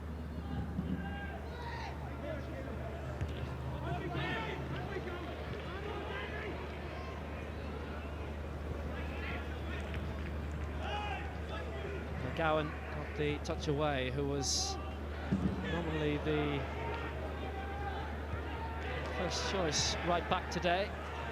With McKeown not starting, but fit enough to play the final half hour. And apart from the injured Jordan Owens, it is the same 11 that started this cup final for Crusaders that finished last week. Lee Rainey on his own up front. 4-3-1. Actually, it couldn't be. It'll be 4-4-1 will be the formation for Crusaders now. Yeah. Rainey's up front on his own. Showed good play. They actually played a 1-2, and he was actually in, but the ball wasn't played in behind Ryan McBride.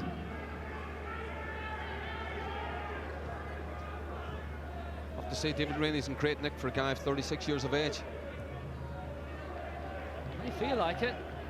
There actually haven't been many yellow cards in this game.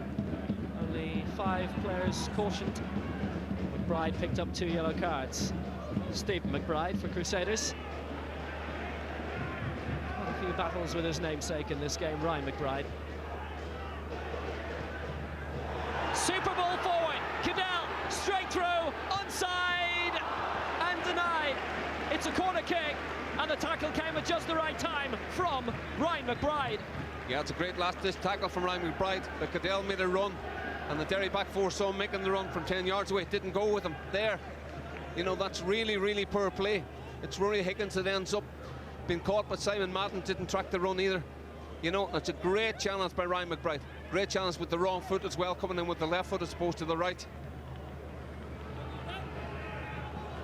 Well, what is it about Derry City and cup finals? Rarely dull. That 7-goal thriller against St Patrick's Athletic in the 2006 FAI Cup final. Stephen Kenny almost doing 2 jobs simultaneously between Derry and Dunfermline. Reached 2 cup finals with Dunfermline the following season. Best of luck, by the way, to Pat Fenlon next weekend. Hibs take on Hearts in the All Edinburgh Scottish Cup final. 5 waiting for it in the middle. Coates went up again, and Coates has scored! His second of the game! He's the go-to guy in the cup for Crusaders this year. His 4th goal in 3 cup ties. The captain has done the captain's job, and Crusaders lead again in extra time. Well, I always felt with down to 10 men, the Crusaders' best opportunities were corner confidence set pieces. This guy's been magnificent in the air all day, particularly the back. He's almost headed everything. It's been like a magnet. The ball, the corners comes in. It's right on the money. You can see that Gerard Doherty's probably should have come and punched that, and he's tried to catch it, and it's a bad decision he's made. He should have come and punched that, and you actually see where his hands are there. You know, the ball's at head height. If you're going to come out there and come in amongst bodies, you've got to make sure and get the body, and you shouldn't be trying to be catching it there. You've got to punch it clear. What a recent record for Colin Coates. A header to put Crusaders in front in the Setanta Sports Cup final. It's his 13th goal of the season, his 6th in cup competition. And Crusaders are making a change at the end. David Rainey has been brought off, and this is Matthew Snoddy, a Linfield fan as he was growing up, who was used heavily in promotion for the League Cup final here around 4 or 5 years ago in his Linfield kit, but now trying to be a cup winner in red and black, as he has been already once this season. But what a record in the cup for Colin Coates. 13 goals this season is magnificent for a centre-back. A bit like shades of Steve Bruce when Manchester United won the Cup Winners' Cup all those years ago in Rotterdam. Well, in terms of David Rainey going off, he was instrumental in both Crusaders' goals. The first one I felt was a foul when he fouled the goalkeeper, and I think he was in there being as cute as an old fox as well for the second one, where he was going to make it very, very difficult for the goalkeeper to come and get it. But I do think that Gerard Doherty did make a mistake in trying to catch the ball. It's in by McGowan, short from Morrow.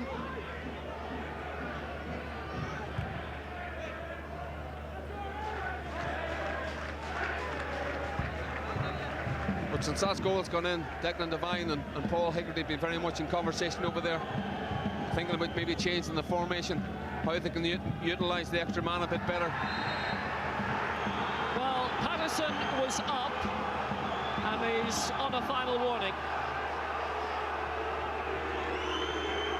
It was quite a clash mid-air with David McGowan. A yellow card from late in the second half. Well, I think if he hadn't had a yellow card, well, he was getting one there. Well, Raymond Krangle, I think, has kept a lid on this game very well. Snoddy tried hard to keep that in play, but just lost out. So young and enthusiastic, 18 years old, but who's played in half of Crusaders League games this season. Into Monkstown High School, and he's on the ball here. Snoddy breaking through, and it's a goal kick. Good footballing name, but as we said last time we saw Crusaders, not related to the man who took charge as referee at 2 World Cups. Alan Snoddy, I think he's in charge of referees up here now. Young Ryan McBride was very, very fortunate there. He injured himself in that last-ditch tackle on Cadell, his left foot. And very unusually for him, he's one of those guys, no-nonsense defender. He very rarely takes any more than 2 touches. He tried to be too clever and nearly paid for it. And as you'll see, Derry will be making another change shortly. Young Ryan Kearns coming on. The emphasis on the word young. Still a current Northern Ireland under-18 international. Snoddy looked as if he was being held back there, but he's so young and so full of running.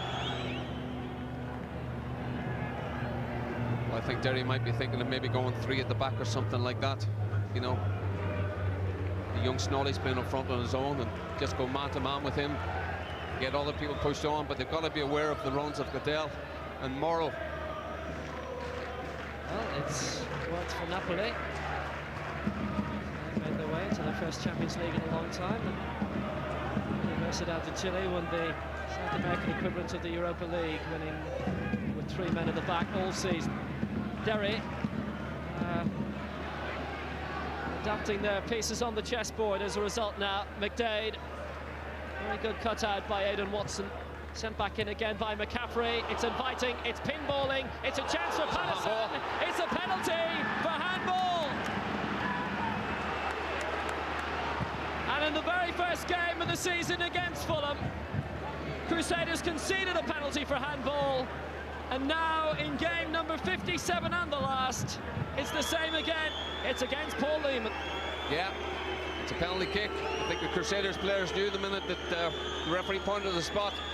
It's one of those, you could come out with your arms up in the air, you could pay the price. It's Rory Patterson. It's 2-2. Sean O'Neill came very close to keeping it out. But Rory Patterson has done it again. Yeah, you can see the Sean O'Neill's very unhappy with this. Probably feels he should have saved that. I think he probably should have saved it as well. It's not the best penalty in the world. You know, you want the keeper with strong hands, strong wrists. You should have parried that and put it round the post. It's Colin Coates 2, Rory Patterson 2. Patterson has now scored 8 goals this season, 6 in the Setanta Sports Cup, and he's now on 7 goals all time in the competition. And he's going to win the Golden Boot at the end of this.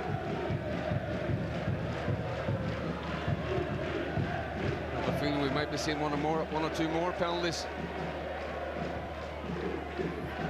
That prospect has edged a lot closer. McBride was up. It's a free kick for Crusaders here. Yeah, Ryan McBride's got himself involved with young Snoddy. There's been one or two words exchanged in the last 5 minutes or so. Young Snoddy's a live wire. Just Ryan McBride just needs a wee bit more composure. They've done well from dead balls so far in this cup final of Crusaders. And Coates is up again! He's on a hat-trick. And they've all come from headers at dead balls. Doherty did well to get it away. Back up towards McKeown. So inviting and so unmarked was Paul Lehman. They couldn't find a way past Doherty to get any extra power on it. See, all the Derry lads were appealing to the linesman. For that, could have been caustic, but the linesman was about 5 yards behind the play. Good cut out by McGowan, but too long. I think the guy in our pictures there, Will, has been Derry's best player today.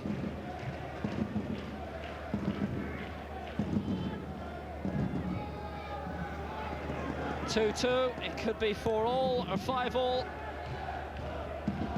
Chances have been there for that. Crusaders hit the woodwork twice, Derry once. Some majestic saves from Gerard Doherty. And the mistake he made, Will, was for the second goal. He probably should have punched it. On by Morrison. Managed to latch back onto it and went down inside the area, but nothing doing that time. Watson away down this near side as we approach half-time in extra time. Thank young fellow Watson as well. Will, he's done a great job in front of the Crusaders back four as well today. It's been an amazing shift. Dallas got in, got there first ahead of Simon Madden. Always a dangerous man down the wing for Derry City this season. Dundalk last. 2 Setanta Cup finals in a row for him. Lost last year. What happens in the next 15 minutes plus? Yeah, Simon Madden has been prominent today. Will, as other games we've seen him in the past. Great credit for that must go to Crusaders.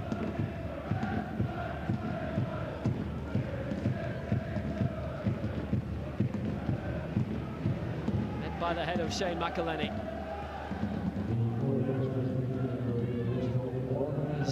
Just the bare 1 minute of added time at the end of this first period of extra time.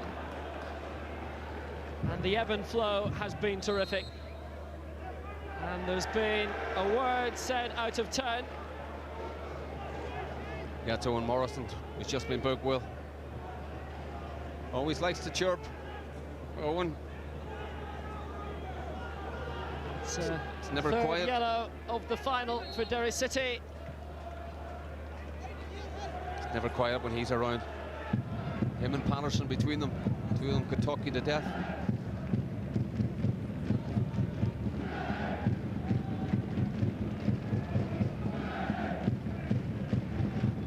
Consultations continue between Messrs. Devine and Hegarty. It's been fun in the sun at the Oval, and it's not over yet. The first period of extra time is though, and it's yielded 2 more goals with Colin Coates heading Crusaders into the lead 6 minutes into extra time. But the equaliser came just 5 short minutes later through Rory Patterson. The drama continues. It's only just intensifying. Magnificent stuff. And no winner decided yet. Half-time and extra time. Crusaders 2, Derry City 2, and Felix Healy. It's only going to get more intense, don't you know it? Yes, but you actually quoted a line there. I don't know whether you did it on purpose, of a Beach Boys song. And I'm just thinking of another Beach Boys song at this minute in time, Heroes and Villains. And it's that kind of, you know, the last time with extra time like this, Drogheda at Linfield at Windsor Park, it went to penalties. Stuart Burns scored the winning penalty. And I have a feeling we might see, I think there might be 1 or 2 chances. I think Crusaders will get a chance from a set piece. Derry might get 1 or 2 chances in the next 10, 15 minutes. But it wouldn't surprise me if this goes to penalties. We're only 15 minutes away from spot kicks now. The first period of extra time gave us 2 goals. Now I wonder if there's something else on the way. Looks like Eddie McKillen's coming on. I have a feeling it might be for Ryan McBride, who's been limping for quite some time. And you will be absolutely right when that comes to pass. Maguire waded in on David McDade. And here the change is now imminent, and Ryan McBride is being brought off, and Eddie McCallion's being brought on.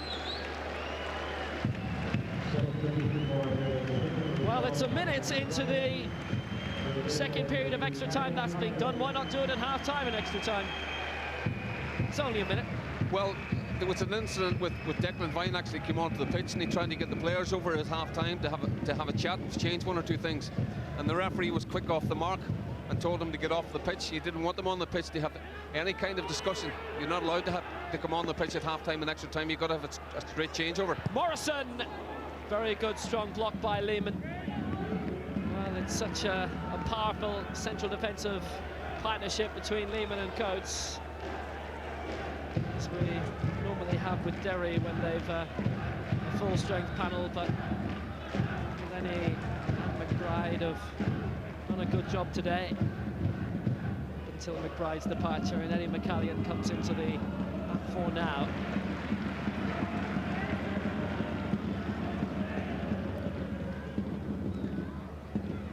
So forward to Matt. McCallion's first touch in this cup final.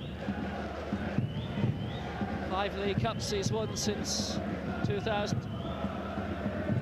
He's now injured for the 2007.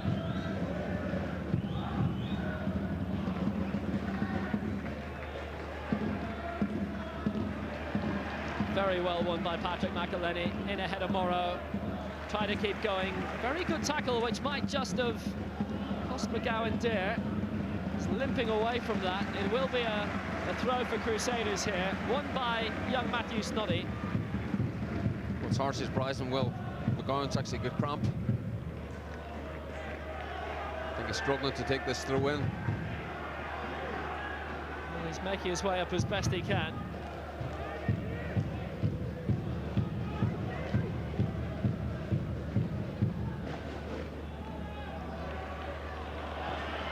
Aimed by McDade. Not much to aim for up front, just Rory Patterson. As this cup final rumbles on towards 120 minutes. There is a hero yet to be found somewhere around the corner.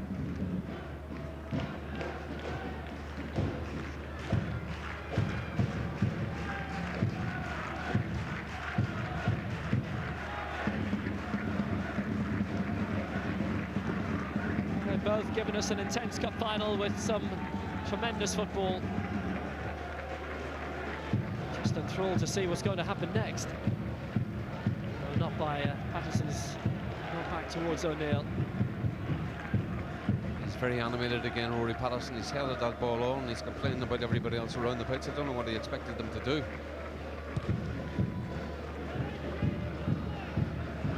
Could be a free kick here. Well, Snoddy did well to win the ball. He had a few arms wrapped around him by Shane McElhenney, but Crusaders keeping it going through Declan Cadell. He's had some superb opportunities in this game to find the score sheet this afternoon.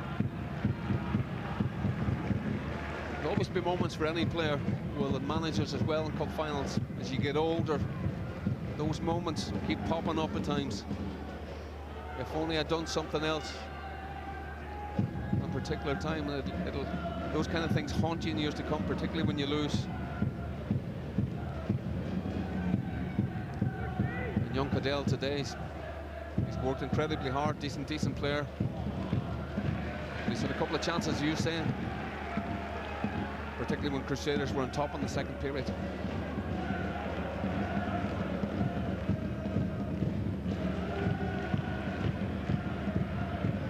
Sent up by Higgins. Lots of space on this near side for Simon Madden. On by McCallion to find him. Last cup final they played and they won Derry against Cork City down at Turner's Cross, which was another superb clash. Even if it only finished 1-0, it Could have had at least 6 goals in it. This one's had 4. Does it end there, though? Maybe not. Madden's in! He's pulled it across goal and might have another opportunity to cross. It'll be a throw for Derry City. It wasn't going in, but there were a whole queue of yellow shirts ready to sweep in at the back post to try and get the finish. Here goes Madden, short for Patrick McElhenney, and the temptation must have been there to let fly, and he has done now, and it's a really good punch away by O'Neill. They've still got plenty of men in there, Derry. Back invitingly by Morrison, and still going as McElhenney, and it bounces away off Paul Lehman, who used his experience still in Madden, out for the goal kick. What really superb probing from Derry City. Well, it's been better play for Derry. They've really stretched Crusaders all over the pitch. Young McElhenney's showing his class here. Good save by Sean O'Neill. Then it comes back out to him, shows his ability again. You just don't quite see it. It's Stone Morrison who holds it up. And the ball's played the back post, but Simon Madden just can't reach it. The number of Crusaders players at this minute in time struggling with cramp. Colin Coates, Dallas, Cadell, I think he's going to leave the pitch as well. Declan Cadell is being brought off, and it looks like Kieran Gargan, who signed last year from Donegal Celtic for his second spell at the club, will replace him. But what a performance from Declan Cadell, and being given the temporary reward that he definitely deserves. But will he get a winner's medal? Yeah, Carrigan's going to play on the left, Will. Dallas have moved to the right-hand side. Crusaders are basically playing 4-4-1, 3-1. Decent ball through towards Snoddy.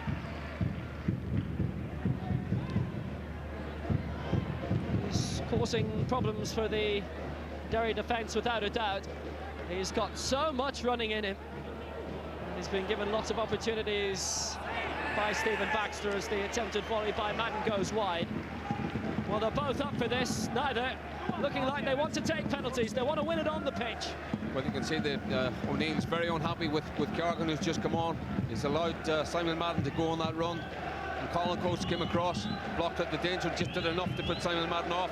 You know, that's Carrigan just on the edge of the picture. He didn't track the run, was on the wrong side of Madden.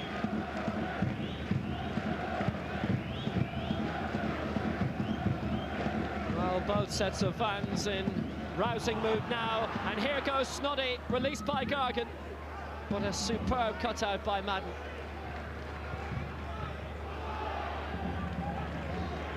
Well, I can't recall a game in which he's failed to impress.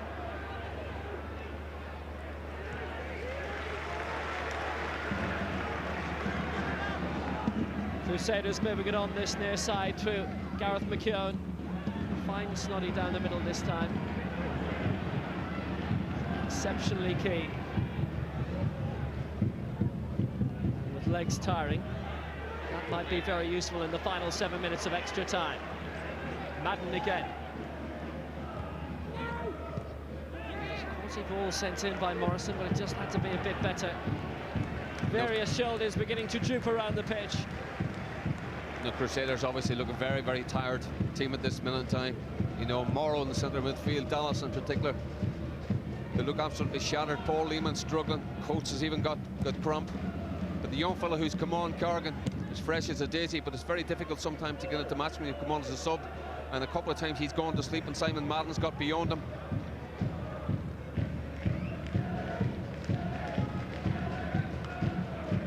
Well, they were knocked out on penalties of the first round of the County Antrim Shield pre-Christmas for Crusaders. Now Stephen Baxter is having to plot who the takers will be.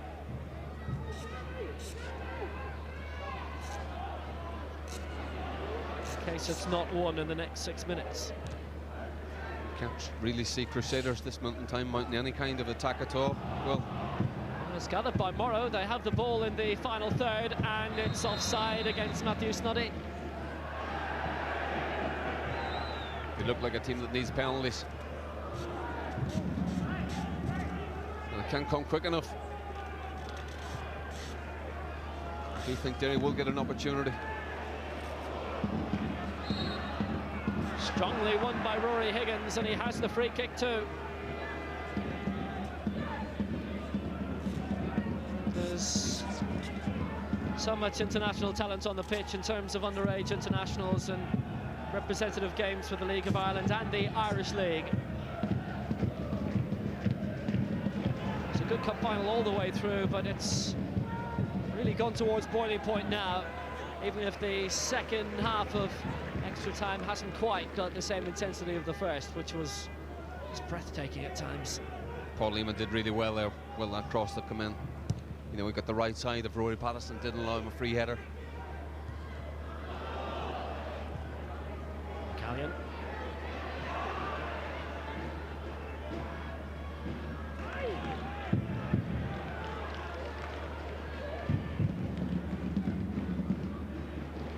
Sent on by McElhenney, but too far, just beyond David McDade.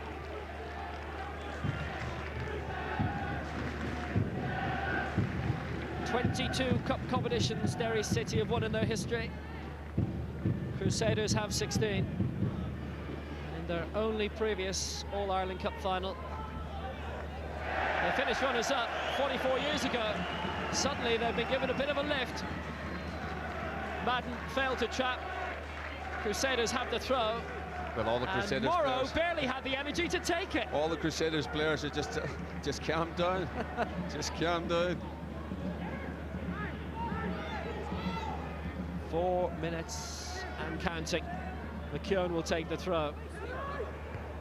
Solid ball inside, couldn't quite find Snoddy. Now there could be a break on here for Derry. It's being brought away by McElhenney. Patterson has moved forward, and Morrison too. Great job done by young Watson again there, Will. It was like a little tiger in front of the back four today. Maybe there will be one last chance. Morrison. And it won't come this time. Still good running. This is Kieran Gargan, who's got the freshest feet of the lot, having just come on. But the challenge by Higgins, even at this intensive, tiring time of this cup final, was more than superb. Well, that last attempt of a tackle by Rory Higgins had his manager on the far side doing the handstands, I have to say. What a final Colin Coates has had. If there is definitively the man for the big occasion, he is it. Gareth McKeown with the free kick.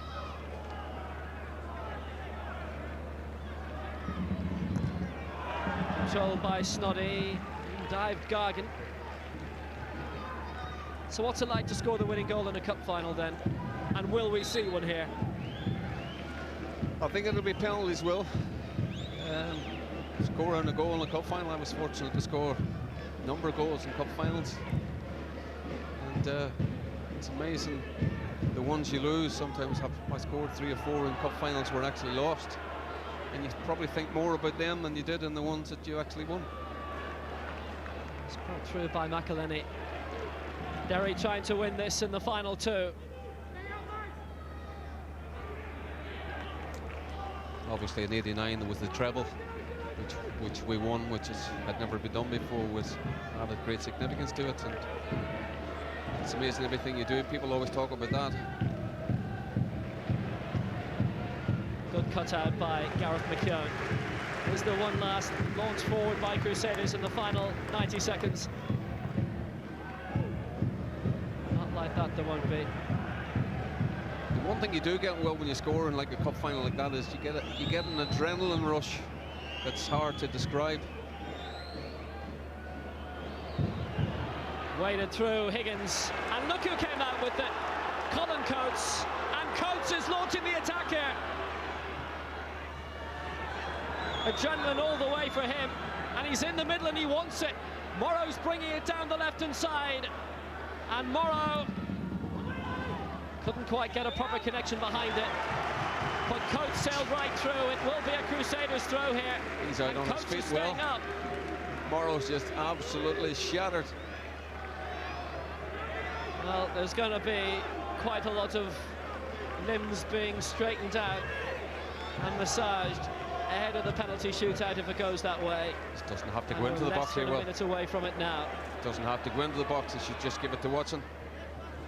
Thrown in long by McKeown. But they crowded the defence. It's penalties for the first time in exactly 5 years. Drogheda United beat Linfield on this day in a spot kick across town at Windsor Park 5 years ago in the 2007 final. 2 goals from Colin Coates, 2 goals from Rory Patterson. It's Crusaders 2, Derry City 2. It's penalties.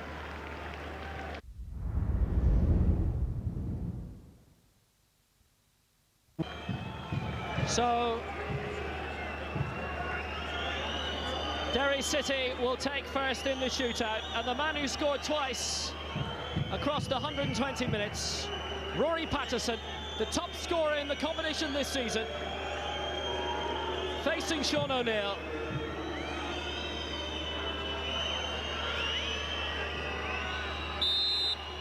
It's Patterson, it's there!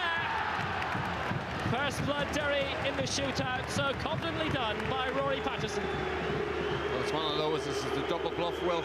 You know, with the first one in the same corner, keeper decides to gamble, go the other way. There's more on the corner than the one he took in normal time. And similar to Rory Patterson, Colin Coates, the double goal scorer for Crusaders in this cup final, has been entrusted with their first penalty. Well, with the game that he's had, Will, you wouldn't want to see him miss this. Coates has been heroic in all cup competitions this season. One more kick for him, and he'll be a step closer to getting his hands on the final trophy of the season. It's Coates. Oh, look at that! The archetypal perfect penalty. It's 1-1. You just don't stop them, Will. Same as the one at Sligo. It's actually a better penalty than one at Sligo. Just put your foot through it, keep the head down. Gerard Doherty's no chance with that. Well, Rory Higgins won this trophy with Bohemians in 2010. He's represented the League of Ireland in key games the last 2 years. Just a key penalty, and Higgins has got it. It's at the Derry end, and they lead by 2-1. Rory Higgins. It's actually a good height for a goalkeeper, this one, Will. Just the goalkeeper gambles again, goes too early. I think if the goalkeeper goes to the right, he's going to save that. The Northern Ireland Footballer of the Year, Chris Morrow. His second last game of the season. He plays against Manchester United next Tuesday night and faces Gerard Doherty to try and bring Crusaders level. And Morrow's got it! Doherty got his body down but couldn't keep it out. All square again, and no wonder Morrow is smiling. He got away with that one. Got away with that. Not the best penalty in the world, to be honest. Gerard will be really disappointed. He's gone down but hasn't really kept his eye on the ball. It's gone up over the top of him.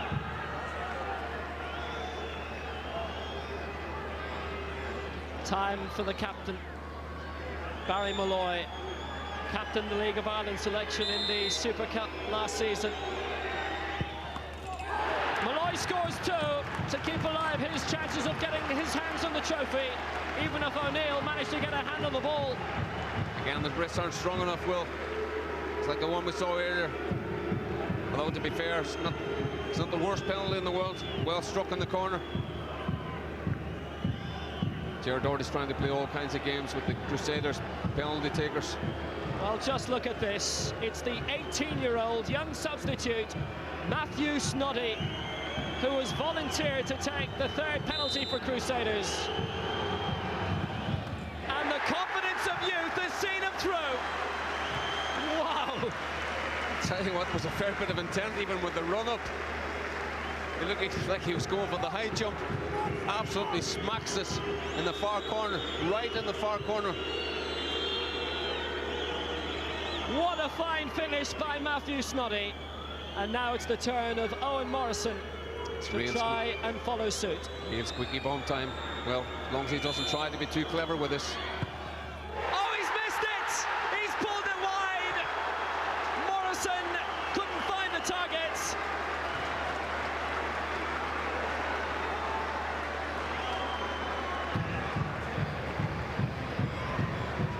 That's a real shocker, Will.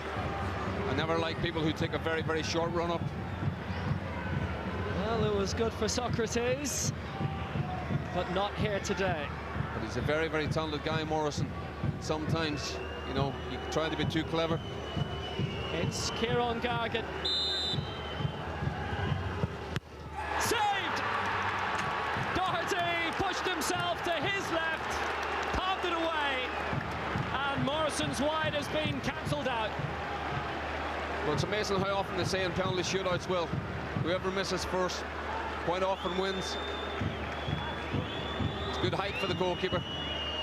The former Sunderland playmaker Patrick McElhenney comfortably put home, and Derry lead again, just when it all seemed lost. Yeah, good penalty from Fats. You asked me the last time why he's called Fats, Will. Apparently a wee bit of puppy fat many years ago, I should say. Well, it's been a real soap opera throughout, and here comes Dallas. Last season's Football of the Year, Stuart Dallas must score for Crusaders. And he has, so comfortably, so confidently. That was glittering. It's sudden death. You'll actually see Gerard Doherty, actually it doesn't show you from that, actually Gerard Doherty's moved so far to his right and showed him the left-hand side. And he's tried to put him off, playing all kinds of games, but it didn't work. And it goes on. Well, he played in the competition for so many seasons with Dungannon Swifts, the Dermot McCaffrey. And it's his job to try and put Derry in front again. What a save by O'Neill!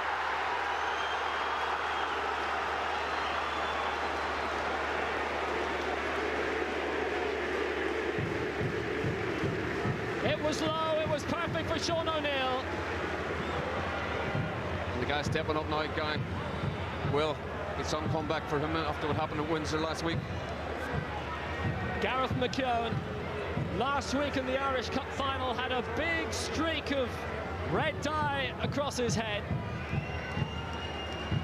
And if he gets this, it'll be victory for the Reds. It's Gareth McKeown. It's Crusaders, All-Ireland champions, 2012. Gareth McKeown is the Cruise hero, and for the first time since the very first season, all those years ago, when it was Linfield in 2005, it's Crusaders who've done it for Seaview, for North Belfast, for Northern Ireland football. Crusaders have done it on penalties, and Gareth McKeown is the penalty king. Wonderful finish. Great finish. Cool. But he's the hero. There's a guy who's my man of the match, Will. He's been absolutely outstanding today. Scored 2 great goals. Maybe a bit lucky with the first one. But I don't think anybody could have complaints about the result today. I think Derry were flat, particularly in the second half. And I think Crusaders, over the 90 minutes, or over the entire game, were the better side.